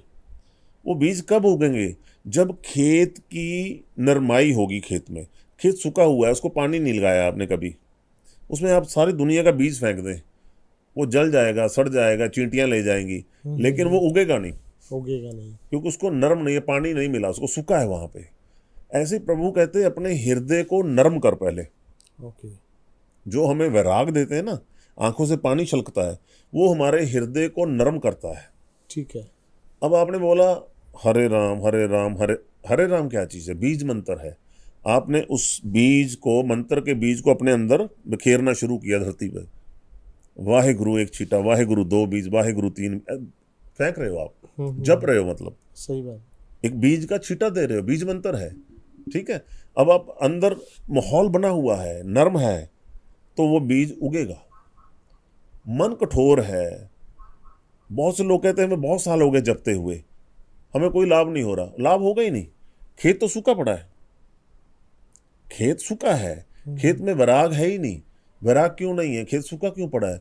क्योंकि पहले आप प्रभु के रास्ते पे चलने से पहले कुछ थोड़ा मर्यादा को अपनाओ, पहले थोड़ी संगत करो, पहले गुरुद्वारे मंदिर जाओ, पहले कोई लिटरेचर पढ़ो, कोई कथा सुनो प्रभु की, दुनियादारी वाला नहीं, प्रभु की बात, जिससे आपको पता लगे कि प्रभु कितने बड़े हैं, वो कितने दयालु हैं, कौन कौन से भक्तों को क्या कुछ दिया उन्होंने।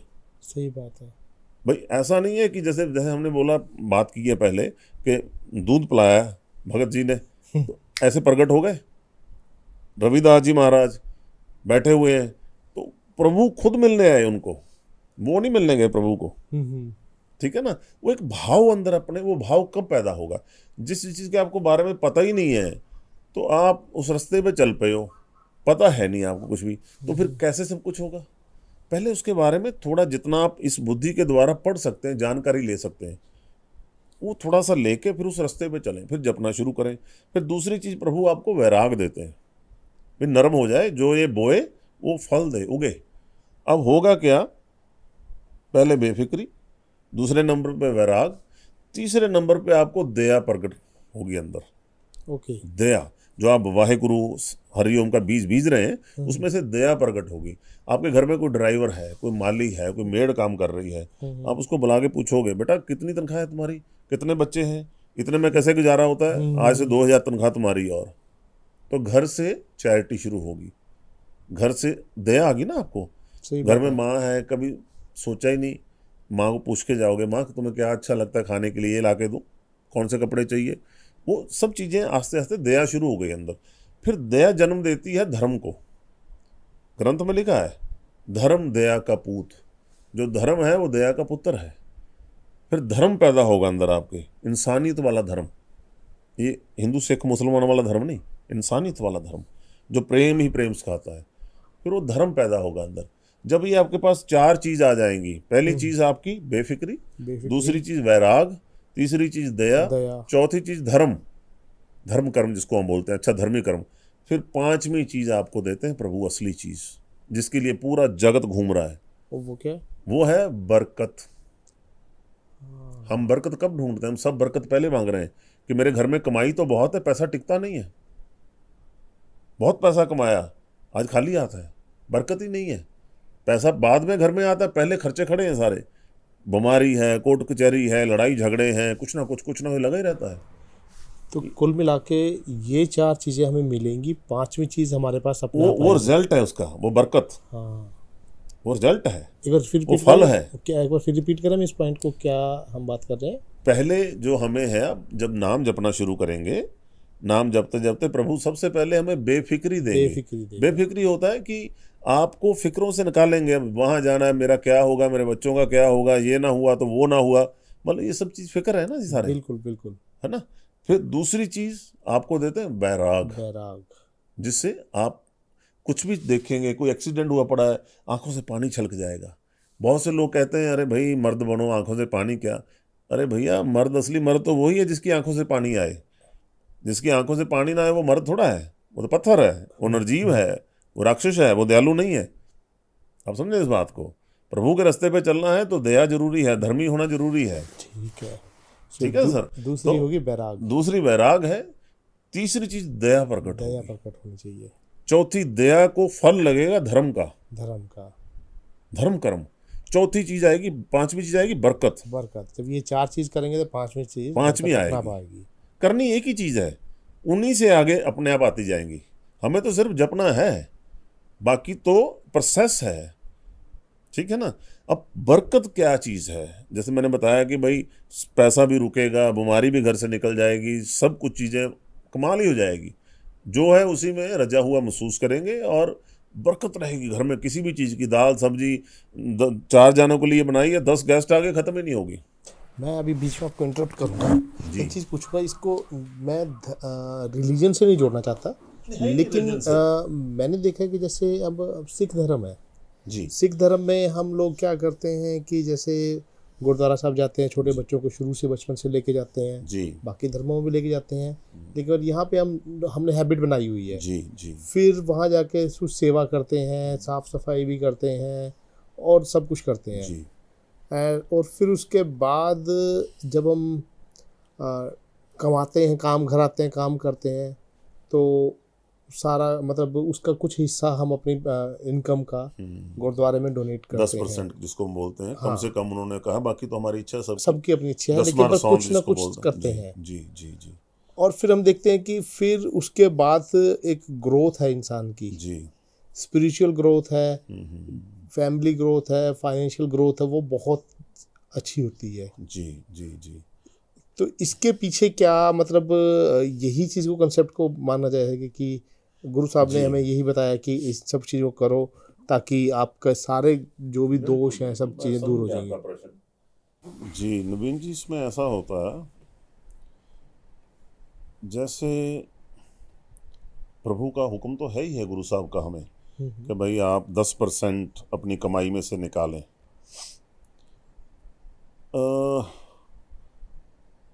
दान, पुण्य दान और महादान, ये 3 अलग अलग चीज़ें हैं। ओके।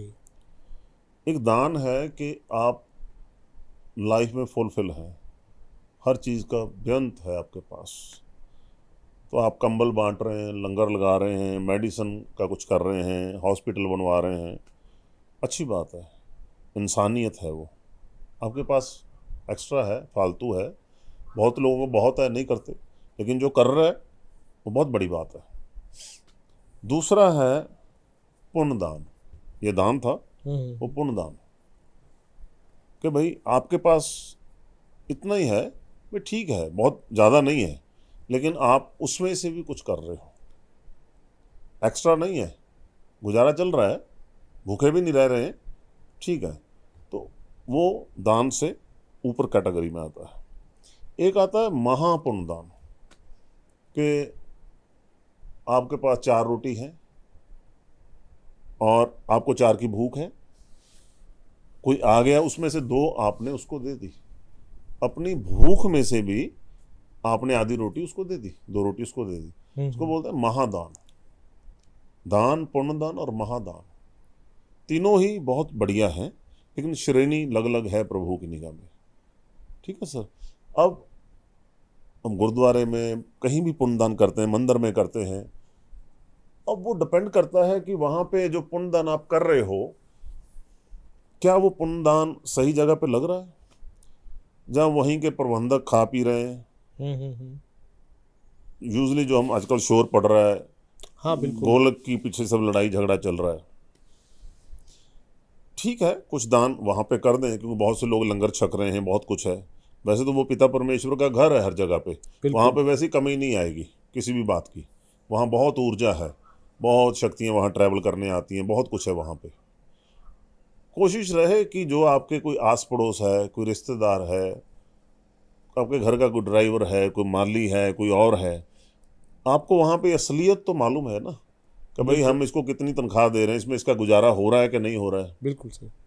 उसके नाम का कुछ पैसा जमा कराना शुरू कर दें, या उसके किसी बच्चे का नाम का पैसा जमा कराना शुरू कर दें, जहाँ उसके लिए कुछ कुछ अरेंज कर दें, कुछ भी, एनीथिंग जो आपको पता हो कि मेरा पैसा सही जगह पे यूज़ हो रहा है। एक तो ये चीज़ है। दूसरी चीज़ है, आप कहीं पे भी, कहीं पानी की कमी है, वहाँ पे कोई हैंड पंप लगवा दें, पानी का कोई टैंकर रखवा दें, पानी की सुविधा हो जाए कहीं पे, बहुत बड़ा पुण्यदान है। कहीं पे यार दोस्त इकट्ठे होके पौधे लगवा दें, बहुत बड़ा पुण्यदान है। पौधे लगाने का पुण्यदान सबसे बड़ा है। वो क्यों? सबसे बड़ा वो कैसे? वो इसलिए है, आज आपने पौधा लगा दिया, उसकी उम्र 100, 200 साल, 300 साल है, ऑक्सीजन देता रहेगा, छाया देता रहेगा, फलदार लगा दिए, फल देता रहेगा, फिर लकड़ी भी काम आएगी, सब कुछ काम आएगी। बहुत कम लोग होंगे जो ये काम करेंगे, बाकी पुण्यदान तो दुनिया सब करने में लगी हुई, इस तरफ कोई आ ही नहीं रहा है। बिल्कुल। और इस चीज़ की सबसे ज़्यादा ज़रूरत है। जब कोई इंसान स्पिरिचुअल मार्ग पे चलता, ध्यान में जाता है, तो पता लगता है कि जहाँ पे बहुत बड़े महर्षि रहते हैं, बहुत हिमालय में, उन सबको फिक्र पड़ा हुआ है कि हिमालय सब हिल रहा है, पिघल रहा है, क्यों पिघल रहा है? कि संसार में गर्मी बहुत हो गई है और सारे की सारी बर्फ पिघल के समुद्रों में बदली हो रही है। सृष्टि को बड़ा खतरा है। उसको अगर बचा सकते हैं तो दरख्त पेड़ पौधे बचा सकते हैं। बहुत बड़ा पुण्यदान है वो, सबसे बड़ा पुण्यदान है अगर आप दरख्त लगाते हैं तो। सर देखिए। एक इसी बात से एक और है, मेरे कुछ दोस्तों से मेरी कभी डिस्कस होता है, कभी बात होती है जी उसमें से एक कुछ जो जर्नल प्रॉब्लम लोगों की निकल के आती है। जैसे कुछ सोचते हैं कि यार आज से या अगले महीने से मैं सोच रहा हूँ कि इतना डोनेशन करूँ, जी XYZ अमाउंट, कुछ जी। भी एज पर देयर कैपेसिटी। ठीक है। एंड फिर वो बताते हैं कि ऐसा बहुत सारे लोगों के साथ होता है, ऑलमोस्ट हर दूसरे बंदे के साथ, कि ऑल ऑफ सडन कुछ ऐसा आता है कि उनका जो आइडिया फेल हो जाता है, वो नहीं कर पाते, कोई इमरजेंसी आ गई, कुछ और हो गया। जी तो इस टॉपिक पे आप क्या कहना चाहेंगे? सर, ऐसा है, हर चीज़ के पीछे ना पिता परमेश्वर का ही सिस्टम है सारा। ओके। बहुत जगह पे क्या होता है कि हम अपने पे लेके चलते हैं। कहीं भी आपको कुछ करना है तो हम अपने को आगे रख के चलते हैं। हमारी ही प्लानिंग है, हम ही सोचते हैं, हमने ही करना है। हम प्रभु को तो साइड पे कर देते हैं।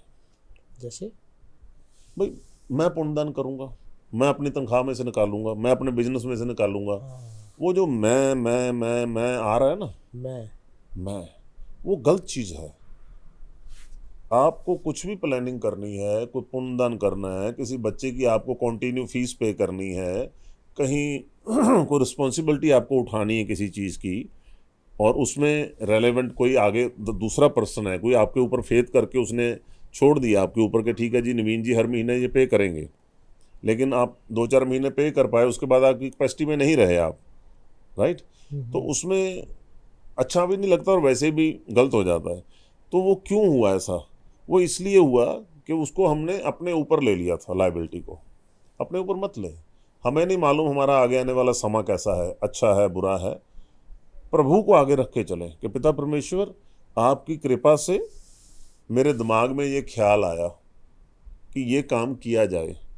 आप मेरी लाज रखना, मेरे साथ चलना, मेरा मार्गदर्शन करना।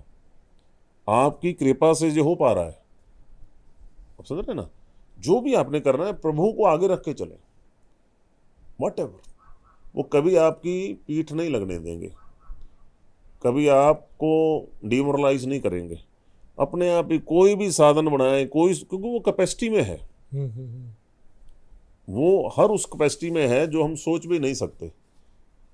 तो जब हम अपने ऊपर लेके करना शुरू करते हैं, बहुत दफ़ा क्या होता है, ठीक है हम अच्छे के लिए सोच रहे हैं, सोचना भी चाहिए, एक अच्छी बात है अच्छे इंसान होने के लिए, लेकिन जो प्रभु है ना वो ऑल ओवर सोचते हैं। हम तो एक बड़ी छोटी सी बात सोच लेते हैं।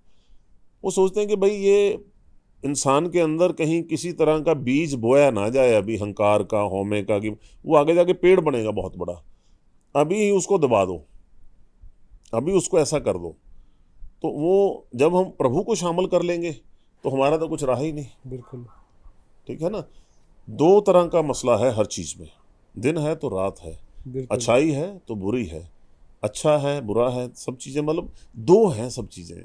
सांस ले रहे हैं, सांस छोड़ रहे हैं, कोई भी चीज़ एक नहीं है संसार में।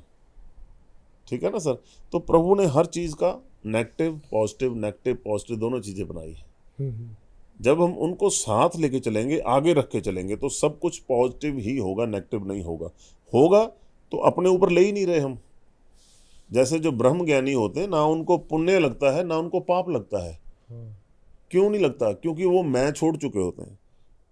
वो कहते हैं वो आपने कराया था, ये आप करवा रहे हो, मैं तो हूँ ही नहीं। ये सही बात है। आप समझो ना, वो आपने करवाया था और ये आप करवा रहे हो, मैं तो हूँ ही नहीं। जब मैं हूँ ही नहीं यहाँ पे तो मैं उसमें कहाँ आ गया? समझे इस बात को? हम संसारी लोग हैं, हमें इन चीज़ का ज्ञान नहीं है। तो वो मैं प्रभु कहते हैं अच्छा तेरे में से मैं अपनी जीवन सत्ता खींच लूँ, फिर मैं करोगे? मैं स्कूल में बच्चों को छोड़ाया, मैं ट्यूशन पे छोड़ाया, मैं ऑफिस जा रहा हूँ, मैं वहाँ जा रहा हूँ। कहते सारा दिन झूठ बोल रहे हो, मैं कहते तो फिर क्या बोलूँ अपने आप को? कहते कोशिश करो दास बोलो, दास, अपने आप को दास बना दो। वो परमात्मा मालिक है तुम्हारा, तुम उसके दास हो, उसके हुक्म में चल रहे हो। ठीक है, दुनियादारी में रह रहे हो, 21वीं सदी चल रही, दास बोलना आपको अच्छा नहीं लग रहा, पर मैं मत बोलो, ठीक है जी, अच्छा जी, सतवचन जी, हाँ जी, मैं के कितने सारी ऑप्शंस हैं। भाई बोल रही हैं बच्चों को ले आना, ठीक है जी, हाँ मैं ले आऊँगा, मैं क्यों बोल रहे हो भाई, हाँ जी भी तो बोल सकते हो ना, हर बात पे मैं क्यों बोल रहे हो। तो प्रभु को मैं पसंद नहीं है, ठीक है ना सर। तो जहाँ पे मैं आ जाती वहाँ पे फिर प्रभु, देखिए आप बचपन में छोटे थे, कहीं मेला देखने गए होंगे पिताजी के साथ में, बिल्कुल। जितनी देर तक आपने पिताजी की उंगल पकड़ी हुई है, वो मेले के सारी मिठाइयाँ खिलौने आपके हैं। वो लेके दें ना दें, लेकिन आपको विश्वास है कि मैं पिताजी के साथ हूँ, जो चाहूँगा मुझे मिल जाएगा। बिल्कुल सही है सर। जैसे ही आपने पिताजी की उंगल छोड़ दी, अब आपकी अपनी जेब की जो कैपेसिटी है वही है, उसमें है नहीं है, कम है ज़्यादा है, वो डिपेंड करता है। ऐसी प्रभु है, दुनिया एक मेला है, सृष्टि एक मेला है, परमात्मा ने क्रिएट की है, एल्यूजन पैदा की हुए हैं मोह माया के साथ में। अब आपने उस पिता परमेश्वर की अगर उंगली छोड़ दी यहाँ पे, तो बस हमारी किस्मत में जो लिखा हमें मिल जाएगा, वो हमें मालूम नहीं अच्छा लिखा बुरा लिखा है। लेकिन अगर प्रभु साथ में है, हमने हाथ पकड़ा हुआ उनका, तो हमारी किस्मत को कौन क्या कर सकता है। किस्मत गड़बड़ भी हो जाएगी तो वो मालिक है किस्मत लिखने वाला, उसने तो लिखी है, तो हम डूब नहीं सकते। जैसे अपने हुए हैं फ्रीद जी महाराज, 50 साल बहुत भक्ति की, उसके बाद में पिता परमेश्वर आए सामने, माफ़ कीजिएगा 12 साल भक्ति की, बहुत भक्ति की 12 साल। पिता परमेश्वर ने आके इतनी रिद्धि सिद्धि ताकतें बेअंत दी, रजा दिए। तो बैठे हुए अपनी समाधि में ध्यान आया कि कुछ 40 लोग समुद्र में डूब रहे हैं किसी बेड़े में। परमात्मा को प्रार्थना की, वो बेड़ा डूबने से बच गया। अब बच गया तो चलो खुश हो रहे हैं कि भाई मैंने 40 लोगों को बचा लिया। थोड़ी देर में प्रभु की फिर उनको भविष्यवाणी हुई कि भाई ये जो तूने मेरे से शक्तियाँ ली हैं सारी, मैं वापस ले रहा हूँ तुम्हारे से। प्रभु क्या हो गया? कहते वो जो 40 आदमियों की जान तूने बचाई है वो पापी थे, मैंने उनको डुबो के मारना था समुद्र में, तूने उनको बचा दिया। मेरे से ताकत लेके, मेरे से पावरें लेके तू मेरे काम में दखलंदाजी करने लग गया। 50 साल तक दर्शन नहीं दिए फिर फ्रीद जी को। देखो आप गुस्से हो गए, नाराज हो गए, आपने प्रभु के काम में दखलंदाजी दे दी। आप समझ ना? हाँ जी। तो ये हमें मालूम होना चाहिए कि भाई हमें क्या करना क्या नहीं करना, हमने प्रभु पे छोड़ना है। हमने अरदास बेनती लगा देनी है, हमारा कोई बहन भाई रिश्तेदार बीमार है, कुछ भी है, प्रभु दया करो, कृपा करो। अब उसकी मर्जी है, दया करे ना करे, कृपा करे ना करे। अगर आपके पास ताकत है तो आपने उसको अंजाम नहीं देना है, वो प्रभु देखेंगे, प्रभु का मसला है। तो देखो फ्रीद जी के साथ ऐसा हुआ, 50 साल दर्शन नहीं दिए प्रभु ने, 50 साल बाद फिर हुआ। तो ये बड़ा विचित्र मामला है सारा। इसमें तो आप जितना नीचे होके चलेंगे उतना ऊपर उठते जाएंगे, जितना ऊपर उठ के चलेंगे प्रभु के आगे उतना नीचे होते चले जाएंगे। सही बात है। नीचों ऊंच करे मेरा गोविंद, जो जो मांगे ठाकुर अपने ते सोई सोई देवे। कहते नीचा होके आ, नीवा होके आ, जो चाहिए ले जा, बोल क्या चाहिए। भाई अरबों खरबों चीजें धरती के नीचे दबी पड़ी हैं, अच्छी अच्छी चीजें अनंत, उनकी कीमत है, प्राइजलेस है, प्रभु को क्या परवाह है। अभी एक डायमंड नाम का प्लेनेट मिला है, प्लेनेट ही डायमंड का है पूरा। तो यहाँ पे 2-2 कैरेट का डायमंड 10-10 लाख 20-20 लाख का है, तो वहाँ प्लेनेट ही डायमंड का है। सही बात। तो वहाँ क्या, हम तो राजा है। सर आपकी जो ये स्पिरिचुअल जर्नी रही है इतनी जी। अभी तक, इसमें आपका माइंडसेट आपको क्या लगता है कि काफ़ी कितना चेंज हुआ है? आप अपनी लाइफ को, पहले लाइफ को और अब की लाइफ को कैसे देखते हैं? 100%, टोटल 100। ओके। पहले लाइफ थी ही नहीं, जो पहले वाली लाइफ थी टोटल फेक थी, टोटल फेक। ओके। मतलब उसका कोई वजूद ही नहीं था उस लाइफ का, वो मैं कूड़ कुवाड़ इकट्ठा कर रहा था सारा। ठीक है ना, मेरे साथ उसमें से कुछ भी जाने वाला नहीं था। मतलब शराबी को शराबी मिल जाता है, ज्वारी को ज्वारी मिलेगा। जैसा आप हो आपको वैसे लोग मिलना शुरू हो जाएंगे। ठीक है ना सर। अब प्रभु मुझे इस तरफ ले आए तो अब मुझे इसी तरह के लोग मिलते हैं, हम लोग कई कई घंटे बैठते हैं इन चीज़ों पे बात करते हैं। तो वो लाइफ तो थी ही नहीं लाइफ। देखने वाले को लगता है कि एक से एक गाड़ी है, घर बहुत बड़ा है, पैसा बहुत है, सब कुछ है, पर वो खोखलापन है, वो ऊपर ऊपर से है, अंदर से तो आप खाली हो। बहुत बड़ी बात कह दी है ये। ये सच है, ये सच है। आप देखो ना, संसार से हर किसी ने जाना है। हमने किसी शादी पे जाना हो, 2 दिन के लिए जाना हो, 15-20 दिन पहले तैयारी होनी शुरू होती है। हाँ जी। ये कपड़ा पहनेंगे, ये रख लो, वो रख लो, बैग में ये ना भूल जाए। 2 दिन के लिए जाना है, 1 दिन के लिए 10 दिन पहले तैयारी, पूरा परिवार। और प्रभु के घर सबने जाना है, किसी को कोई तैयारी नहीं है। किसी की तैयारी कोई, कब किसी को आवाज लग जाए। यहाँ तो 10 दिन पहले कार्ड आ जाता है, वहां तो 10 दिन पहले क्या 2 सेकंड पहले पता लगेगा कि आजा भाई, आपको बुलाया है। तुम्हारी किसी को कोई तैयारी है ही नहीं। और सब सोच रहे हैं कि वर्मा जी चले गए, शर्मा जी चले गए, सिद्धू साहब चले गए, मैंने थोड़ा जाना है।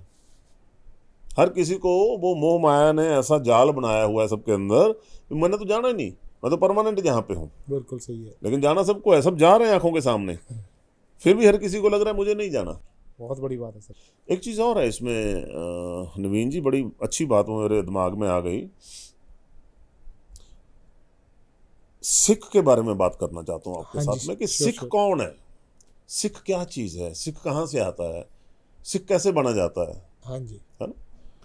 सिख का मतलब है सीखना, सीखने वाला, स्टूडेंट, राइट। सिख का मतलब स्टूडेंट। फर्ज करो आप हो, ये हैं वो हैं, आप कहीं गुरुद्वारे में गए, वहाँ आपने देखा बड़ा अच्छा लंगर लोग बांट रहे हैं, इतना प्रेम भाव है, मन पिस गया कि नहीं भाई मैं भी सरदार बनूंगा, मैं भी सिख बनूंगा। क्या बात है। आप किसी भी धर्म से हो सकते हो, बिल्कुल। कोई दिक्कत नहीं। आपने वहीं से पीले रंग का गुरुद्वारे में सिरों पाव मिल जाता है, वो लिया आपने, वो बांध लिए सिर पे, आप क्या बन गए, सरदार। सिर पे पगड़ी बांधी आपने, वो 2 मीटर की, 5 मीटर, 10 मीटर, वट एवर, उससे कोई फर्क नहीं पड़ता, किसी रंग की मर्जी बहन, कोई रंग उसका मतलब नहीं है। पगड़ी सिर पे आ गई, आप सरदार बन गए। आप यूपी से हो, बिहार से हो, उड़ीसा से हो, अमेरिका से हो, कोई मतलब नहीं। गरीब अमीर, गोरे काले पीले, कोई मतलब नहीं। अनपढ़ पढ़े लिखे, कोई मतलब नहीं। आप सरदार बन गए। अब आपको लगा कि भाई प्रभु ने मुझे ये दाढ़ी और सिर के बाल दिए, मैं काट देता हूं। मैंने काटना नहीं है, अब इनको ग्रोथ होने दो। वो दाढ़ी आ गई, सिर पे बाल आ गए, तो आप क्या हो गए, सिख बन गए, सीखने लग गए। और ना, एक स्टेप स्टूडेंट में आगे बढ़ा दिया आपने। पहले सरदार बने, अब प्रभु की क्रिएटिविटी में आपने अपना कैंची चलाना बंद कर दिया। अदरवाइज तुम कहते हैं I am a better architect than you, मुझे तेरा आर्किटेक्ट पसंद नहीं है, ये बाल मुझे खुजली करते हैं, कुछ करता है, अनटाइडी लगता है देखने में, कुछ भी मन में आता है तो हम कटवा देते हैं, शेव करवाते हैं। मैं भी करता था। लेकिन अब क्या हुआ, जब आपको समझ आती तो आप सरेंडर करना शुरू कर देते हैं कि नहीं प्रभु, तेरा आर्किटेक्ट ज़्यादा अच्छा, तूने कुछ सोच के दिया होगा मुझे। अगर आप अपने पिताजी के घर में जैसे हो, पिताजी कहते हैं बेटा ये लेके आना, वो लेके आना, आप कहते हैं ठीक है पापा, ले आऊँगा ले आऊँगा ले आऊँगा, जी जी ठीक है ठीक है ठीक है। तो मतलब कि आपकी 50% लड़ाई तो परिवार में खत्म हो गई। मतलब किया कुछ नहीं, छोड़ा भी कुछ नहीं, हाँ हाँ हाँ हाँ हाँ हाँ, कहना कख नहीं। मतलब कहावत है, डक्का तोड़ना नहीं, कुछ समथिंग लाइक है ऐसा कुछ, कहना मोड़ना नहीं, डक्का तोड़ना नहीं। पिता का कहना भी नहीं मोड़ना और किसी डक्का भी नहीं तोड़ना, करना भी कुछ नहीं, करना भी कुछ नहीं है। तो वो इतना ही आप कह दो ठीक है पिताजी मैं ले आऊँगा, मैं कर लूँगा, तो आपकी 50% लड़ाई तो खत्म हो गई। खत्म हो वो गया। कहेंगे भाई मना तो नहीं करता ना, कह रहा है ना कर लेगा कोई नहीं। अगर आप मौके पे मना कर दो तो वही लड़ाई हो जाएगी। हाँ 100% सेपरेशन होगी वहीं पे। बिल्कुल। निकम्मा है जो भी है भाई, कहना नहीं मानता। ऐसे ही प्रभु के घर पे है, आपने उसकी दी हुई चीज़ को एक्सेप्ट कर लिया तो मतलब 50% तो जर्नी आपकी कवर हो गई। भाई आपने उसका दिया हुआ गिफ्ट एक्सेप्ट कर लिया एज इट इज, अपनी अडल्ट्रेशन बंद कर दी उसमें, बिल्कुल। तो 50% तो लड़ाई जीत ही ली है आपने वैसी। अब आप पगड़ी बांधी आपने और फिर आपने दाढ़ी केस रख लिया आपने, तो सिख हो गए। सिख होने के बाद आपने नाम जपना शुरू कर दिया, दूसरों को देखो देखी, वाहे गुरु वाहे गुरु। अब आपको लगता है यार मैं कभी कभी जपता हूँ, कभी कभी नहीं जपता, कभी कभी मैं ड्रिंक कर लेता हूँ, नॉनवेज खा लेता हूँ। अब मैं जिस दिन नाम जपता हूँ, नॉनवेज नहीं खाता, ड्रिंक नहीं करता, उस दिन मेरा दिन बड़ा अच्छा रहता है, मेरे काम सारे होते हैं, मुझे नींद बड़ी अच्छी आती है, मन में बड़ा सुकून रहता है। क्यों ना मैं कमिटमेंट कर लूँ कि रोज ही मैं ऐसा कुछ ना करूँ। तो फिर आप क्या करते हैं, गुरुद्वारे जाते हैं, अमृत छक लेते हैं। ओके। उस दिन कमिटमेंट कर लिया आपने, पहले सरदार बने, फिर सिख बने, सिख बने। अब सिंह, शेर, सिंह का मतलब है शेर। अब आप टहल सिंह, गुरदयाल सिंह बन गए, नवीन सिंह बन गए। ठीक है सर, सिंह मतलब शेर, कि मैंने प्रभु से वादा कर लिया आज के बाद मैं ना नॉन वेज ना मदुरा पान, मैं कुछ नहीं करूंगा ऐसा, तो प्रभु मैं तेरे गुण गाऊंगा। बिल्कुल। उस दिन सिंह बन गए, कमिटमेंट कर ली। अब बहुत से लोग अमृत छकने के बाद भी ड्रिंक करते हैं, खुरापात करते हैं, वो उस कमिटमेंट को तोड़ देते हैं, नहीं निभा पाते, देखो देखी छक लेते हैं। ठीक है ना। अगर आप उसको निभा जाएं तो फिर आप क्या बनेंगे, खालसा, खालस, प्योर। सिंह से, शेर से खालस की तरफ चले गए। आपने जो कमिटमेंट की थी उसको निभा दिया, आपने निभा दिया तो अब खालस हो गए, शुद्ध हो गए। तो प्रभु वहां क्या बोलते हैं, खालसे मोहो, खालसा जो मेरा रूप है, खालसा मेरा रूप है, खालसे में हो करो निवास। जो खालसा है उसमें मैं निवास करता हूं, आप खुद चल के, वो मेरा खास है, रूप मेरा खास है। पिता परमेश्वर कहते हैं खालस हो गया, प्योर हो गया, शुद्ध हो गया। अब जब वो खालस हो जाता है, शुद्ध हो जाता है, तो फिर प्रभु क्या करते हैं, उसको ब्रह्म ज्ञान देते हैं। कहते हैं आजा भाई, अब तू इस लेने के काबिल हो गया, एलिजिबल हो गया, अब तू खरा उतर गया मेरे उस पे। उसको ब्रह्म ज्ञान देते, उसको हम फिर बोलते हैं ब्रह्म ज्ञानी। इसको ब्रह्म का ज्ञान है, पूरे ब्रह्मांड में क्या हो रहा ज्ञान है इसको, वो ब्रह्म ज्ञानी हो गया। अब ये बताएं कि भाई कौन कहाँ से चला, कुछ नहीं पता, किस धर्म का था, किस परिवार से था, गरीब था, अमीर था, अनपढ़ था, पढ़ा लिखा था, नहीं मालूम, नहीं मालूम। वो आया, उसने अपने आप को ऊपर उठाने की कोशिश की, वो सिख बना, स्टूडेंट बना, सरदार बना, सिंह बना, खालसा बना, फिर वो प्रभु का रूप हो गया। देखें आप, ये सिख है। अब सिख ना कोई जात है, ना कोई धर्म है, कोई भी सिख बन सकता है। इसलिए गोल्डन टेम्पल दरबार साहब अमृतसर साहब जो है, वहाँ पे 4 दरवाजे रखे गए हैं कि किसी भी धर्म का कोई भी इंसान अंदर एंटर कर सकता है, कोई लंगर छक सकता है, कोई अमृत छक सकता है, कोई यहाँ आके रह सकता है, किसी के लिए कोई वो नहीं। क्योंकि सिखिज्म जो है वो एक वे ऑफ लाइफ है, वे ऑफ लाइफ है कि ज़िंदगी कैसे जीने का मार्ग बताया जाता है वहाँ पे, ना कि भाई आप क्रिश्चियन हो आप नहीं आ सकते, आप हिंदू आप नहीं, नहीं नहीं नहीं। बड़ा ब्यूटीफुली आपने ये सिख धर्म का नहीं मैंने तो concept क्या समझाया। मतलब जो प्रभु का सजाया हुआ है, बताया हुआ सिस्टम है, वो है। क्योंकि आजकल जो चल रहा है, लोग सिख कहलाना या खालसा बोलने के बजाय जट बोलना ज़्यादा पसंद करते हैं कि मैं हाँ, जट जट तो बहुत छोटी आगे चीज है, वो तो गोत है, वो जात उस पे ज़्यादा है। प्राउड फील करते हाँ हाँ, हैं। वो जात गानों में गोत हमारे है, आता है हालांकि आजकल। वो छोटी चीजें हैं, नीचे है। अगर आप खालस हो जाते हो तो खालस तो परमात्मा है खुद। बिल्कुल। तो अगर आप परमात्मा उस लाइन पे आपको ले जाते हैं, भी अपने बराबर खड़ा कर लेते हैं, अपने में मर्ज कर लेते हैं, तो वो तो बहुत बड़ी बात है। हाँ, क्योंकि हमारे गानों में आजकल जो ट्रेंड चल रहा है उसमें क्या होता है कि जो सिख है जी और जट है वो एक ही चीज़ दिखाने की कोशिश की जाती है, नहीं, मिसकंसेप्शन क्रिएट करने की कोशिश की जाती है। वो वो अलग अलग चीज़ें हैं। अलग अलग है। वो ऐसा है जैसे एक सिख परिवार से कोई परिवार है, आगे उनके बच्चे हैं। मेरे फादर थे, उन्होंने दाढ़ी केस रखे हुए थे, अमृत छका हुआ था, लेकिन मेरे नहीं थे। उस समय मैं अपने आप को सिख नहीं कह सकता।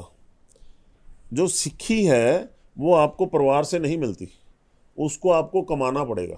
बिल्कुल जात, बरादरी, जायदाद, गोत, ये आपको परिवार से मिलेंगे। मिलेंगे। ठीक है ना। मेरे फादर साहब सिद्धू, मैं सिद्धू, आपका जो गोत्र है आपका फादर, आपका वो गोत्र, वो सेम गोत्र। ठीक है ना। हाँ जी। लेकिन सिखिज्म में आने के लिए आपको खुद उस रास्ते पे चल के उस सिक्खी को कमाना पड़ेगा। अगर आप उस रास्ते पे चल के दाढ़ी केस रख रहे हैं, पगड़ी बांध रहे हैं, नाम जप रहे हैं, अमृत छक रहे हैं और ब्रह्म ज्ञान को प्राप्त हो रहे हैं आगे चल के, तो ये सिखी आपने अपनी जर्नी को खुद कमाया है, बिल्कुल। परिवार से नहीं मिली आपको। हाँ, परिवार से अब तब कह सकते हैं कि फादर ने भी रखे हुए थे, आप उनसे प्रेरित हुए तो आपने भी आगे सेम पैटर्न पे चल रहे हैं, तो आप कह सकते हैं। अदरवाइज जटपुना तो मिल सकता है परिवार से आपको, सही बात। तो मेरा प्यो जट, मैं भी जट, पर सिक्खी नहीं मिलती। सिक्खी को कमाना पड़ता है, इसीलिए सिक्खी इन चीज़ों से, धर्मों, इन सब से हटके है, उस चीज़ से कोई मतलब नहीं है। और कोई भी सिख बन सकता है, और सिख बनना अच्छी बात है। इसमें कोई, जब इसमें कोई चीज़ ही नहीं है ऐसी, सिर्फ रोल जो प्रभु ने आपको दिया आपने एक्सेप्ट किया, बिल्कुल। और उसी लेगेसी को आप आगे लेके चल रहे हो, राइट। और उसी के लिए आप स्टूडेंट बने जा रहे हो हमेशा। आप प्रिंसिपल नहीं कह रहे, आपको आप टीचर नहीं कह रहे हो, आप स्टूडेंट बन के जा रहे हो कि मैं अभी आधा अधूरा हूँ प्रभु, बिल्कुल। मुझे कुछ नहीं आता। आप ब्रह्म ज्ञान को भी प्राप्त हो गए हो, तब भी आप कह रहे हो मैं आधा अधूरा हूँ। This is the beauty of ये सिखिज्म, ताकि आप में हौमे अहंकार ना आए। आप ये ना कहो कि अभी मैं फुलफिल हो गया हूँ, मैं टीचर बन गया हूँ, मैं उस्ताद बन गया हूँ। नहीं, वो कहते हैं अभी भी मैं स्टूडेंट हूँ, सीख रहा हूँ। बहुत बड़ी बात है ये। तो सिखिज्म, इसीलिए तो देखिए ना, सब जिन लोगों को, जो बाहर के देशों के गोरे लोग हैं, अभी तो चाइनीज लोग भी अपनाने लग गए हैं, जिसको ये बात समझ आ जाती है कि भाई सिख क्या चीज़ है, आ रहा है इधर। बिल्कुल है। ठीक है ना, क्योंकि सिख पीढ़ी दर पीढ़ी वाला मसला नहीं है। अब बहुत से लोग यूपी बिहार से आए हुए हैं, गुरुद्वारों में वो मालीगिरी का, लेबर का काम करते थे, वो सिख बन गए आस्ते आस्ते, गुरबानी पढ़ने लग गए, वो आजकल ग्रंथी बने हुए हैं, ग्रंथी पाठ करते हैं। तो ऐसा थोड़ा उनको कोई बाहर निकाल रहा है कि आप ये नहीं कर सकते, कोई बाहर नहीं निकालता। गुरु नानक देव जी ने सिखिज्म को लेके आए। वो क्यों लेके आए गुरु नानक देव जी? क्योंकि इतना कुछ हो सका था, इतना कुछ हो चुका था, धर्मों को लेके दुकानें खुल चुकी थी जगह जगह पे, मिसयूज हो रहा था हर चीज़ का। कोई ब्राह्मण के अलावा राम का नाम मुंह से नहीं ले सकता था, उसकी जीवा काट दी जाती थी, कान में लेड पिघला के डाल दी जाती थी। अगर कोई मंदिर के आसपास मिल जाता था सुनता हुआ कि कीर्तन सुन रहा है, पाठ सुन रहा है, सिर्फ क्षत्रिय को अधिकार था सुनने का, बोल नहीं सकता था, सुन सकता था। बाकी जितने भी जात बरादरी थी, गोत, सबको सुनने का अधिकार नहीं था। तो फिर गुरु नानक देव जी ने आके ये शुरू किया कि नहीं भाई, ये सब लोगों को मोक्ष नहीं चाहिए क्या, ये लोग कैसे ऊपर उठेंगे? तो उन्होंने फिर ये वाहेगुरु का सिमरन हमें दिया, और वाहे गुरु हमने जैसे पहले एपिसोड में उसका लिया, सारा विस्तार किया था, ठीक है ना। तो वो वाहेगुरु हमें कंसेप्ट दिया कि आप डायरेक्ट पिता परमेश्वर के साथ संबंध करें, वहाँ पे आप अपनी अरदास बेनती लगाएं, उसकी चरण में जाएं सीधा। कलयुग में वही हमारा एकदम जो भी है, मोक्ष की तरफ में ले जाएंगे, सचखंड में ले जाएंगे। हाँ जी सर। तो जैसे हमारी पहले बात चल रही थी शक्ति पूजा को लेके, जिन चीज़ों को लेके, शक्तियाँ प्रभु के हुक्म में है, उनको नमस्कार करें। हमारे से बहुत ऊपर उनका लेवल है। बिल्कुल। कोई शक्तियाँ कोई ऐसे नहीं आ गई, सब उसके प्रभु के हुक्म में है। लेकिन पाठ पूजा करना है। अगर आपको ब्रह्म चाहिए, अगर आपको पीस ऑफ माइंड चाहिए, अगर आपको बेफिक्री चाहिए, अगर आपको बरकतें चाहिए, तो फिर ब्रह्म मार्ग पे चलें। अगर आपको रिद्धि सीधी चाहिए, आपको तंत्र की दुकान खोल के बैठना है, आपको बाबा बनना है, तो फिर आप शक्ति पूजा करें। अब लोगों को 10 लोग एक घर में रह रहे हैं, 5 लोग एक घर में रह रहे हैं, दुर्गा माता जी को पूज रहे हैं, वो हनुमान जी को पूज रहे हैं, घर में एक ही घर में 5 शक्तियों को अलग अलग पूज रहे हैं।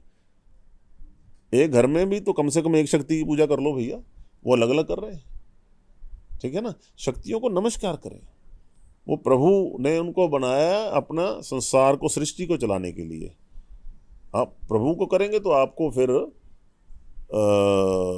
ब्रह्म ज्ञान होगा और आनंदमयी जीवन आपका जो है आगे होगा, अदरवाइज दिक्कत रहेगी।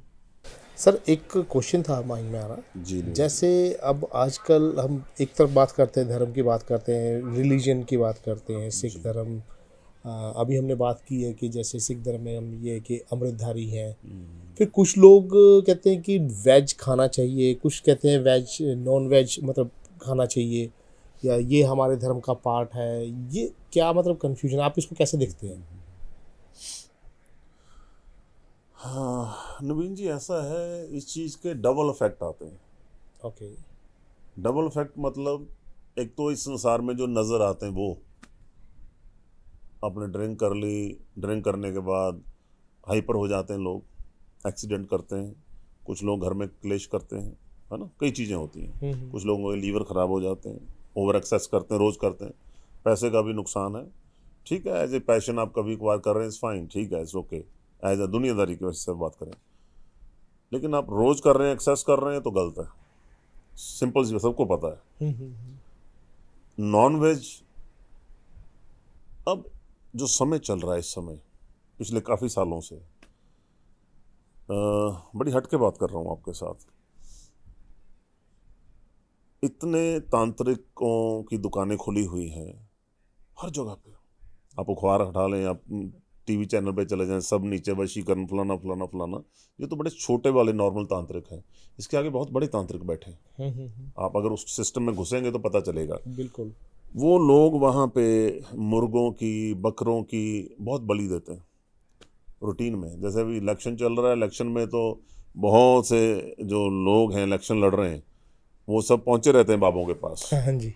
वो कहते हैं इतने 101 मुर्गों की बलि दे दो, इतने की कर दो, वो बहुत कुछ होता है।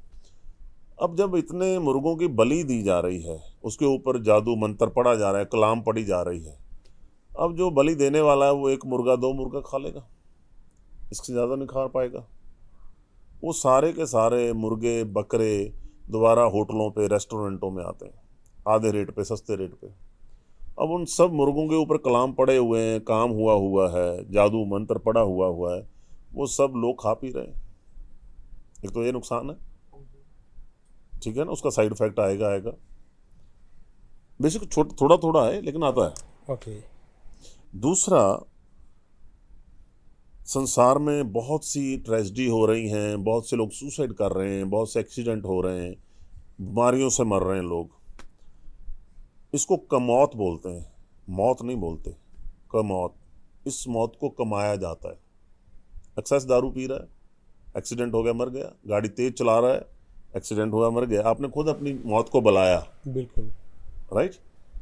मौत इधर उधर का खाते पीते रहे, बीमारी इतनी हो गई अंदर, ओवरवेट हो गए, मर गए, आपने मौत को बुलाया। उसको कमाना, मौत को कमाना।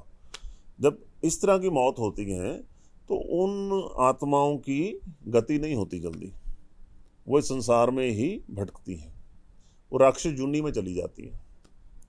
यहाँ उनका शरीर खत्म हो गया, आगे की जर्नी शुरू नहीं हुई, तो वो सारी की सारी राक्षस जूनी में चली गई। अब राक्षस जूनी का भोजन क्या है? मदरा, निंदा चुगली, कत्लो गारत, जो भी गलत चीज़ें हैं वो राक्षस जूनी का भोजन है। बिल्कुल। कल क्लेश डालना, डिप्रेशन में ले जाना, ठीक है ना। अब फर्ज करो कोई भी पर्सन अंडा, मीट, शराब खा रहा है और मदरा सेवन कर रहा है, तो ये सब चीज़ें उसके साथ ट्रैवल करने लग जाती हैं। उसके शरीर में भारीपन रहेगा, हाइपर जल्दी होगा। लोग 1-1 लाख रुपए का फ़ोन 1 सेकंड में दीवार में मार देते हैं, तोड़ देते हैं। बच्चे छोटे छोटे घर में, माता के साथ आर्गुमेंट हुआ, मारा, शीशे में तोड़ दिया दीवार पे मार के। वो क्यों हो रहा है ऐसा? बच्चे पढ़े लिखे हैं, सब कुछ है, बड़े भी ऐसा ही है। डिवोर्स रेट इतना बढ़ गया है, कोई किसी की बात को सुनने के लिए राजी नहीं है। रोड रेज इतना बढ़ गया है, बिल्कुल। हर जगह पे मतलब क्लेश है। क्यों? वो सब चीज़ें हमारे साथ, वो सूक्ष्म है, उनको आत्मा है और हवा है। आपको पता भी नहीं लगेगा शरीर में कितनी घुसी हुई होंगी, हमारे साथ चल रही हैं, लेकिन उनका प्रभाव नज़र आएगा। वही इंसान जब गुरुद्वारे मंदिर जाके अंदर बैठता है तो वहाँ जाके उसकी आंखें बंद होनी शुरू होती हैं। उसको मालूम लगता है यार अंदर कितना सुकून है, उसका उठने को मन नहीं करता। क्यों? वो चीज़ें अंदर नहीं आ सकती। अंदर पॉजिटिव ऊर्जा है, वो नेगेटिव ऊर्जा है, वो सब वहीं बाहर रुक गई गेट पे। बाहर आएगा तो फिर इसके साथ चलेंगे।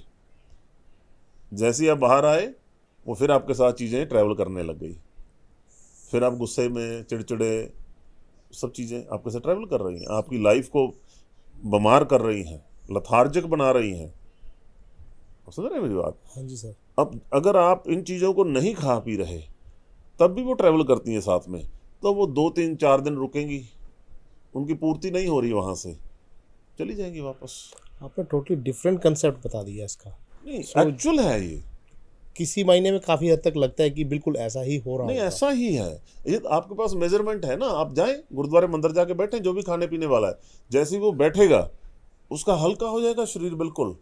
वो सरोवर में जाके स्नान करे और हल्का हो जाएगा, प्रसाद ले वहाँ से और हल्का हो जाएगा, वहाँ से जल वहाँ से भर के ले आए अमृत, वो रोजाना पीना शुरू करे और हल्का हो। लेकिन वो छोड़ना पड़ेगा साथ में दूसरी चीज़ को। लेकिन अगर वो सेवन करते जा रहे हैं, इधर भी जा रहे हैं, वो तब तक रहेगा जब तक अंदर बैठे। जब वहाँ से निकलेंगे बाहर। अच्छा, एक चीज़ बताएं आप, अभी आप रेड लाइट पे रुकते हैं कहीं भी, हाँ जी सर। वहाँ पे हर तरह की गाड़ी रुकती है। कोई बीमर में है, कोई फॉर्चूनर में है, बड़ी गाड़ियों में है, बहुत अच्छी मतलब पर्सनैलिटी है, लेकिन किसी के फेस में हैप्पीनेस नहीं है, एक बेफिक्री नहीं है, सब तेजी में है। सब तेजी में, बिल्कुल। चलो एक साइकिल पे जा रहा है बंदा, एक रिक्शे पे है, उसकी समझ आती है कि भैया उसकी थोड़ी सी कोई डिमांड हो सकती है। आप तो यार मर्सिडीज पे हो, BMW गाड़ी पे हो, देखने में अच्छे लग रहे हो, आप इतनी उसमें क्यों हो, फिक्रों में क्यों हो? आपके पास तो सारा कुछ है, आपको तो हैप्पीनेस होनी चाहिए। नहीं है, क्यों नहीं है? खुशी तो एक मिथ रही है। Because of this only. आपकी खुशी को कहीं ना कहीं पे दीमक लग चुका है, आपको मालूम नहीं कि क्यों लगा हुआ है वो दीमक। बिल्कुल। ये भोजन है उन चीज़ों का, वो पूर्ति के लिए आपके साथ आएंगी आएंगी। इन चीज़ों की उम्र बहुत होती है, हजारों साल उम्र होती है इन चीज़ों की। प्रभु की तरफ से इनको सजा भी मिलती है कि मैंने आपको ये शरीर दिया था इतना अच्छा, तो आपने इस शरीर को किया क्या, इसकी वैल्यू क्या डाली आपने? अपने आप को खत्म कर दिया नशों में डाल के, बिल्कुल। एक्सीडेंट करके खत्म कर दिया। मैंने इसलिए थोड़ा दिया था आपको ये शरीर। तो प्रभु फिर उनको हजारों सालों तक वो राक्षस जुन्नी में रहते हैं, वो राक्षस जुन्नी में रहते हैं। उनका मदरा सेवन, ये सब चीज़ें हैं उनका सेवन। आप घर में जोत जलाना शुरू कर दें देसी घी की, सबको नहीं करनी चाहिए, उसके लिए बड़ी सुचमता चाहिए। अब जैसे देसी घी की जोत जलाएंगे, उसकी एक फ्रेगनेंस निकलती है, देसी घी की खुशबू निकलती है, वहाँ पे देवी देवते आने शुरू हो जाएंगे। थोड़े दिन में कंटिन्यू जलाएंगे आप, तो सही। प्रकाश करेंगे कंटिन्यू, तो वो देवी देवते जो औलिया फकीर साधु महात्मा, वो खुशबू लेने के लिए आते हैं। आत्मा खुशबू ही तो ले सकती है अकेली, बिल्कुल। उसके बाद शरीर तो नहीं है ग्रहण करने के लिए, वो खुशबू लेने के लिए आती है। आपके घर में पहरे होने शुरू हो जाएंगे आस्ते आस्ते, सब अच्छी चीज़ें आने लगेंगी। लेकिन जब आप मधुरा सेवन करते हैं तो फिर दूसरी चीज़ों के पहरे होने शुरू हो जाएंगे।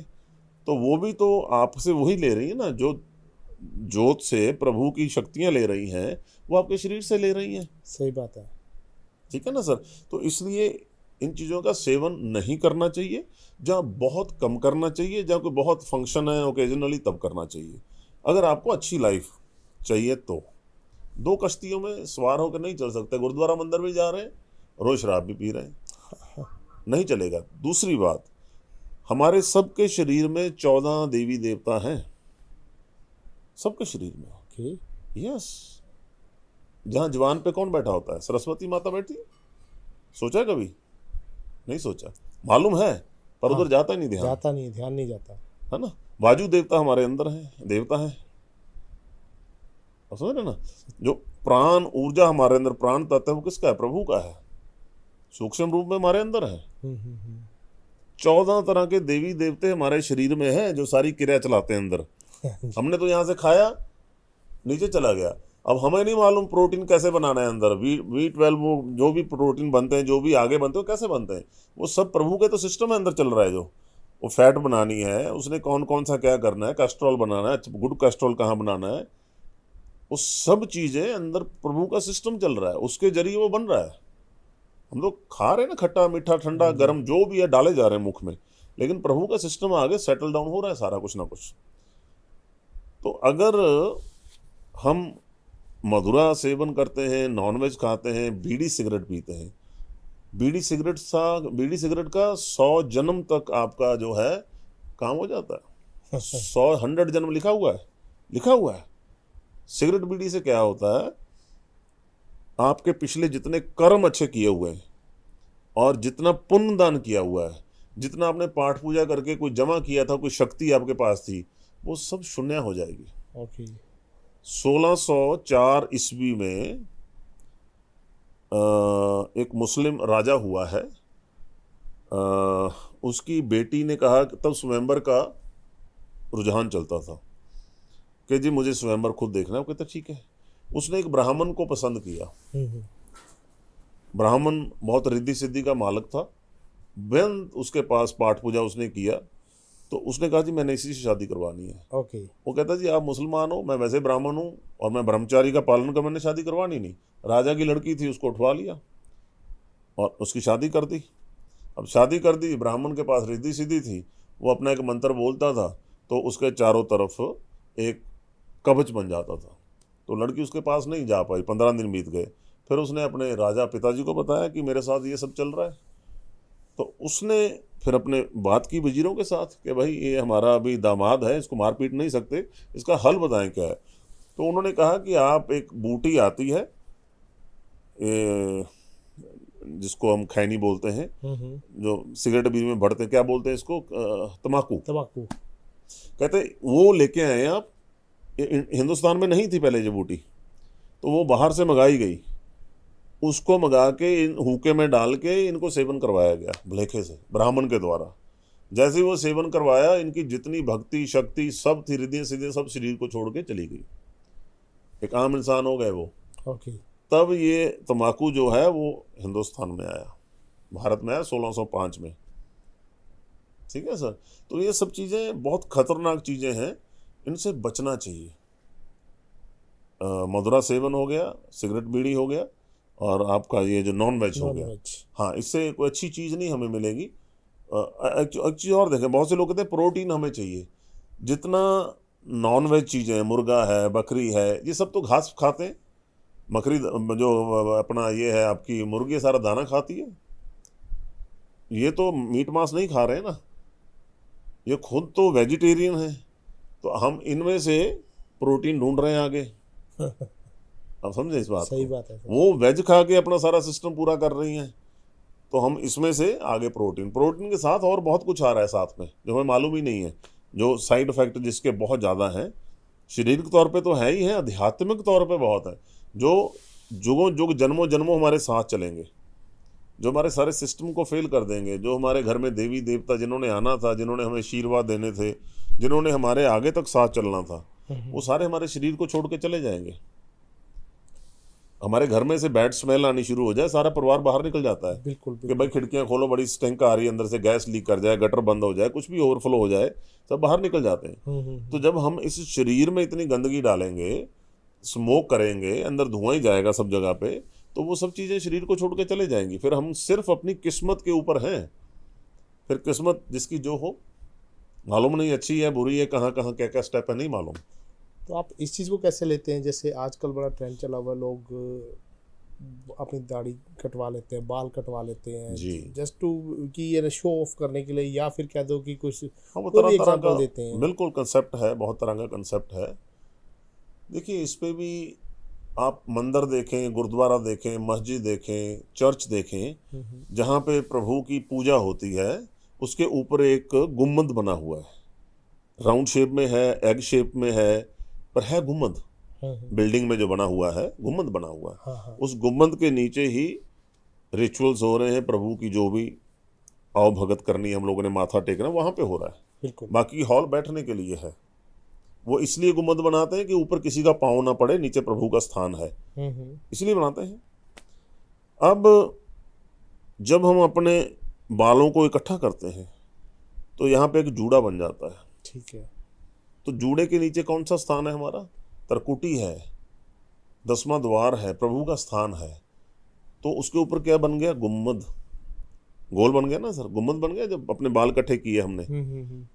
और आप देखें, चिड़ियाँ, तोते, बहुत अच्छे अच्छे कलरफुल उनके सिर पे डिज़ाइन होते हैं, कलंगियाँ होती हैं, बहुत कुछ है। कलगी होती है। किसी भी चीज़, जानवर, पंछी को आपने शैम्पू करते देखा है कभी? कोई शैम्पू नहीं करता, पर बहुत सुंदर उनके बाल हैं, सब कुछ है। इंसान के बाल बड़े रफ हैं, शैम्पू करते हैं, बहुत कुछ लगाते हैं, फिर भी रफ रहते हैं, ग्रे हेयर हो जाते हैं, झड़ जाते हैं। बिल्कुल। क्या प्रभु हमें उस तरह के बाल नहीं दे सकते थे जो पंछियों को दिए उन्होंने? जब वो पंछियों को दे सकते हैं, तो हमारी तो क्रिएटिविटी सबसे ऊपर है, क्रिएशन उनकी, तो हमें भी वैसे बाल दे सकते थे। बिल्कुल। पर उन्होंने नहीं दिए।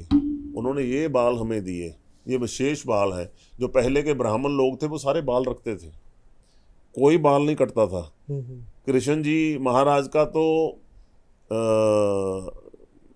नाम ही जो है वो केशाधारी नाम उनका, केशव, केशाधारी नाम है उनका। ठीक है ना जी। कृष्ण जी महाराज केस रखे हुए उन्होंने, कृष्ण जी महाराज, रामचंद्र जी, सबने केस, कोई नहीं कटवाता था केस। इसके पीछे भी एक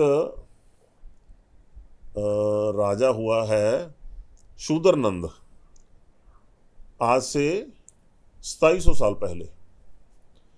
उस शूदर नंद की पहली दफा राज मिला उसको भारत में। शूदर था, 9 पीढ़ियों ने राज किया। ओके। 9वीं पीढ़ी शूदर की थी, इसकी शूदर नंद राजे की थी।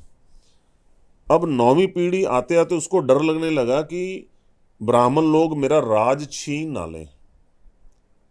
कॉन्स्पिरेंसियां शुरू हो गई कि इतने समय से राज चल रहा है, राइट। तो उन्होंने कुछ ब्राह्मणों को बुलाया, पूछा कि मैं ब्राह्मणों से अपना राज कैसे बचा सकता हूं।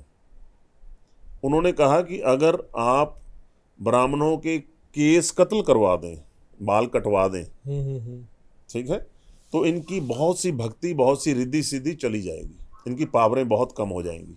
ओके। तो उन्होंने फिर, जो राजा था, उन्होंने फिर बहुत लोगों के, जो उनको लग रहा था जिसको मुझे डर है, वो सबका मुंडन करवाया। अच्छा। इतिहास में है ये, मुंडन करवाया। तो वहाँ से भारत में ये बाल काटने की प्रथा चली। दूसरी एक और भी थी इसके पीछे प्रथा, तब तांत्रिक विद्या बहुत ज़्यादा थी। लोग जब पहला, जैसे बच्चा है, उसके जब पहली दफ़ा बाल कटते थे ना, अगर उसके आप तभी बाल काटे ना गए हों, पहली दफ़ा कटें, उस बाल को काट के उसके ऊपर कोई क्रिया कर दें तो उसका प्रभाव बहुत ज़्यादा रहता था। किसी परिवार को बर्बाद करने के लिए उसके बच्चे को नशे में डाल दो, बर्बाद हो जाएगा, उसके ऊपर क्रिया कर दो, बीमारी रहेगा, बर्बाद हो जाएगा। तो ये सब क्रिया की जाती थी। तो अब परिवार, जब लोगों को पता लगने लगा कि तांत्रिक क्रिया होती है, पड़ोसी जल रहे हैं, वो जल रहा है, वो अपने बच्चे का पहले ही मुंडन करवाने लग गए कि इसके बजाय कि कोई और इसके बाल काटे, घर में ही इसका मुंडन करवा दो जैसे ही बाल आए, ताकि पहले वो बाल उसको मिले ही ना। हाँ बिल्कुल। ये भी एक साथ में प्रथा जुड़ गई। लेकिन ये सब अज्ञानीपन था, ज्ञानता थी। हमें देखिए, बब्बर शेर को देखें, कितना बड़ा उसके ऊपर, सिर के ऊपर दाढ़ा है, कि ये सब कुछ है, शेरनी को नहीं है। मुर्गे को देखें, मुर्गी को नहीं है। मोर को देखें, मोरनी को देखें। जब प्रभु ने ही सब, हम एक दफ़ा तो मान रहे हैं कि पिता परमेश्वर, जो तेरा हुक्म मेरे सिर मत है, और दूसरी तरफ हम उसको बिल्कुल नकार रहे हैं कि नहीं, इन चीज़ों की ज़रूरत ही नहीं है हमें। भाई ज़रूरत है नहीं है, वो प्रभु पे छोड़ो ना आप। जब उन्होंने आपको कोई चीज़ दे दी तो आप तो उसको एक्सेप्ट करो। बिल्कुल। हमें तो उस चक्कर में नहीं जाना, हमारा वो लेवल ही नहीं है कि हम उसकी किसी चीज़ पे शक करें। ये यहाँ पे आईब्रो दिए हमें, ये क्यों दिए आईब्रो? कि यहाँ का पानी जो आता है, गंदा पानी, कड़वा पानी, वो आँख में ना जाए, वो होके यहाँ से निकल जाए।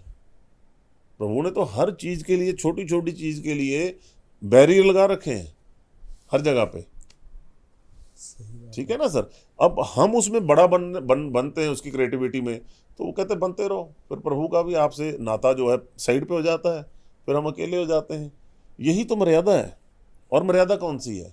सही बात। उसकी रजा में राजी होना ही मर्यादा है। जो किताबों में लिखी गई है वो ठीक है, इट्स फाइन, पहले इसको तो अपनाएं, फिर उसको अपनाएंगे स्टेप बाय स्टेप। अभी यही नहीं हम लोग अपना पा रहे, अभी इसी चीज़ से दूर है। जिसको भी ब्रह्म ज्ञान हो जाएगा, जो भी आदमी इस रास्ते पे चलेगा, बात पकड़ में आने लगेगी, वो सबसे पहले इसको काटना बंद करेगा। वो किसी भी धर्म का हो, बिल्कुल काटना बंद कर, ऑटोमेटिक उसके अंदर से सवाल ही खत्म हो जाएगा, जवाब उसको मिल जाएगा कि मैं नहीं, अब मुझे सरेंडर कर देना, मैंने जो उसने दिया मुझे एक्सेप्टेबल है। मैं रोज शेव करता था, एवरीडे, जरा सा मैंने रोज एवरीडे शेव करनी मुझे, देखो आप, और अब मुझे कोई मसला ही नहीं। प्रभु ने सिस्टम बदली कर दिया सारा। बिल्कुल सही है। आप समझ रहे ना?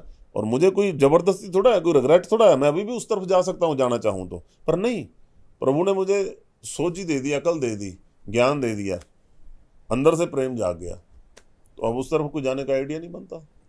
हाँ, मुझे कुछ अच्छा दिखाई दे तो मैं जा सकता हूँ, और कुछ है ही नहीं तो कैसे दिखाई देगा? टोटल अल्यूजन है। तो इसलिए एक चीज़ और देखें आप, पंडित लोग, जब फिर मुसलमान राज आया, पंडित लोग थे यहाँ पे, अब मुस्लिम लोग भी बाल रखते थे, दाढ़ी रखते थे, और पंडित लोग, ब्राह्मण भी सारे रखते थे। फिर सिखिज्म आ गया, तीसरा बीच में घुस गए। अब बड़ी खिचड़ी पक गई, पता ना लगे कि कौन ब्राह्मण है। अब टीका लगाया जिसने, उसको तो मालूम है, अदरवाइज नहीं मालूम चलता था। तो फिर मुस्लिम लोगों का चलो यहाँ से वो सुन्नी शिया और सुन्नी का फ़र्क है, कोई मूंछ काटता है कोई नहीं काटता है, अलग अलग है। अब सिख आ गए बीच में तो लिखा और पढ़ने लग गया, तो फिर ब्राह्मणों ने यहाँ से थोड़ा काटना शुरू कर दिया। ऊपर बोधी रखते थे बोधा, यहाँ से हल्का सा काट देते थे ताकि पता लग जाए ब्राह्मण है। फिर वो करते करते करते करते आस्ते आस्ते पतली सी चुटिया रख रहे हैं अभी, वो सब बोधा भी खत्म हो गया। पुरानी फिल्मों में देखिए अब यहाँ बोधा होता था, पंडित लोगों के पीछे गांठ दिया रहता था, बड़ा बोधा होता था। ये स्ट्रैटेजिक एनर्जी को बाल हमारे सोखते हैं, एंटीनों का काम करते हैं। जब आप जप रहे हो बैठे, आपने सिर पे पगड़ी बांधा हुआ, कपड़ा बांधा हुआ, अपने बालों को आप करके, तो जो ऊर्जा यहाँ से निकलेगी वो आपकी सिमट गई वहाँ पे, वो आपको रोजाना बहुत सी चीज़ें ऊर्जा देगी आपको, बहुत पावर वहाँ से मिलेगी। इसीलिए सिर ढक के ही ये सब कुछ करने का जो है कंसेप्ट है प्रभु का। भाई फूल कहीं रखे हुए, खुशबू आ रही है वहाँ से, बहुत अच्छी बात है। हम लोग सिर पे बाल हैं, नीचे उसके प्रभु का स्थान है, सब कुछ है, हमने उसको ऐसे नहीं छोड़ देना, वो बहुत बड़ी चीज़ है, उसकी हिफाजत करनी, उसको रिस्पेक्ट देनी है। कंप्यूटर लैपटॉप हम लोग लेते हैं, मार्केट से बाय करते हैं, आप 2 लाख का 3 लाख का एप्पल का बहुत अच्छा मॉडल ले लें, लास्ट में दुकानदार क्या बोलता है कि जी 500 रुपये और चार्ज करूँगा। किस चीज़ के लिए? Antivirus software. क्या काम करेगा? कंप्यूटर सॉफ्टली चलेगा, स्मूथली चलेगा, विंडो करप्ट नहीं होगी। 500 रुपये का सॉफ्टवेयर 2 लाख की चीज़ को हैंडल करता है। वो कंप्यूटर कहाँ से निकला है? यहाँ से निकला है, इस खोपड़ी ने वो कंप्यूटर बनाया है। अगर उस कंप्यूटर को सॉफ्टवेयर की ज़रूरत है तो इसको सॉफ्टवेयर की ज़रूरत क्यों नहीं है? जिससे इतने लाखों कंप्यूटर निकल रहे हैं रोजाना, कितना कुछ बन रहा है। बिल्कुल साइंटिस्ट बना रहे हैं, साइंसदानों को नए नए तरीके पता लग रहे हैं, यहाँ से निकल रहे हैं वो। आप प्रभु को माने ना माने वो अलग बात है, लेकिन प्रभु ने ऐसी क्रिएटिविटी कर दी, ऐसा कंप्यूटर बना दिया, ये इसमें से सब कुछ निकल रहा है। अगर उस जो आपने बनाया उसको जरूरत है तो इसको भी सॉफ्टवेयर की जरूरत है। तो इसके लिए प्रभु ने सॉफ्टवेयर हमें दे रखे हैं पहले से ही कि जपो भाई हरे राम हरे कृष्ण अल्लाह अल्लाह वाहिगुरु वाहिगुरु जपो। ये सॉफ्टवेयर है, इनको कहते हैं डाउनलोड करके रखोगे तुम्हें ना एग्रेशन डिप्रेशन, हैंग नहीं होगे कभी, सुसाइड नहीं करोगे। तो सर ये था, हमारे इस पॉडकास्ट के अंत तक पहुंच चुके हैं और आपने बहुत ही सुंदर तरीके से थैंक यू, हमारे की कृपा सारी डिफरेंट कंसेप्ट्स को समझाया। हाँ, जो कि आई होप व्यूअर्स को पसंद आएंगे, समझ आएंगे। सो बहुत बहुत धन्यवाद sir. Thank you so much Naveen ji. फिर दोबारा प्रभु जब मौका देंगे तो फिर आपके आगे ये सर हम आगे भी और भी एपिसोड करेंगे। नहीं, मुझे बहुत अच्छा लगा, ये बहुत डिफरेंट और बहुत ही जरूरी, मैं कहूँगा ये सब चीज़ें सामने आनी चाहिए। बिल्कुल। अब किसको कितनी समझ आए वो उसके भाग्य के ऊपर है। Thank you sir. Please, thank you, same here, thank you.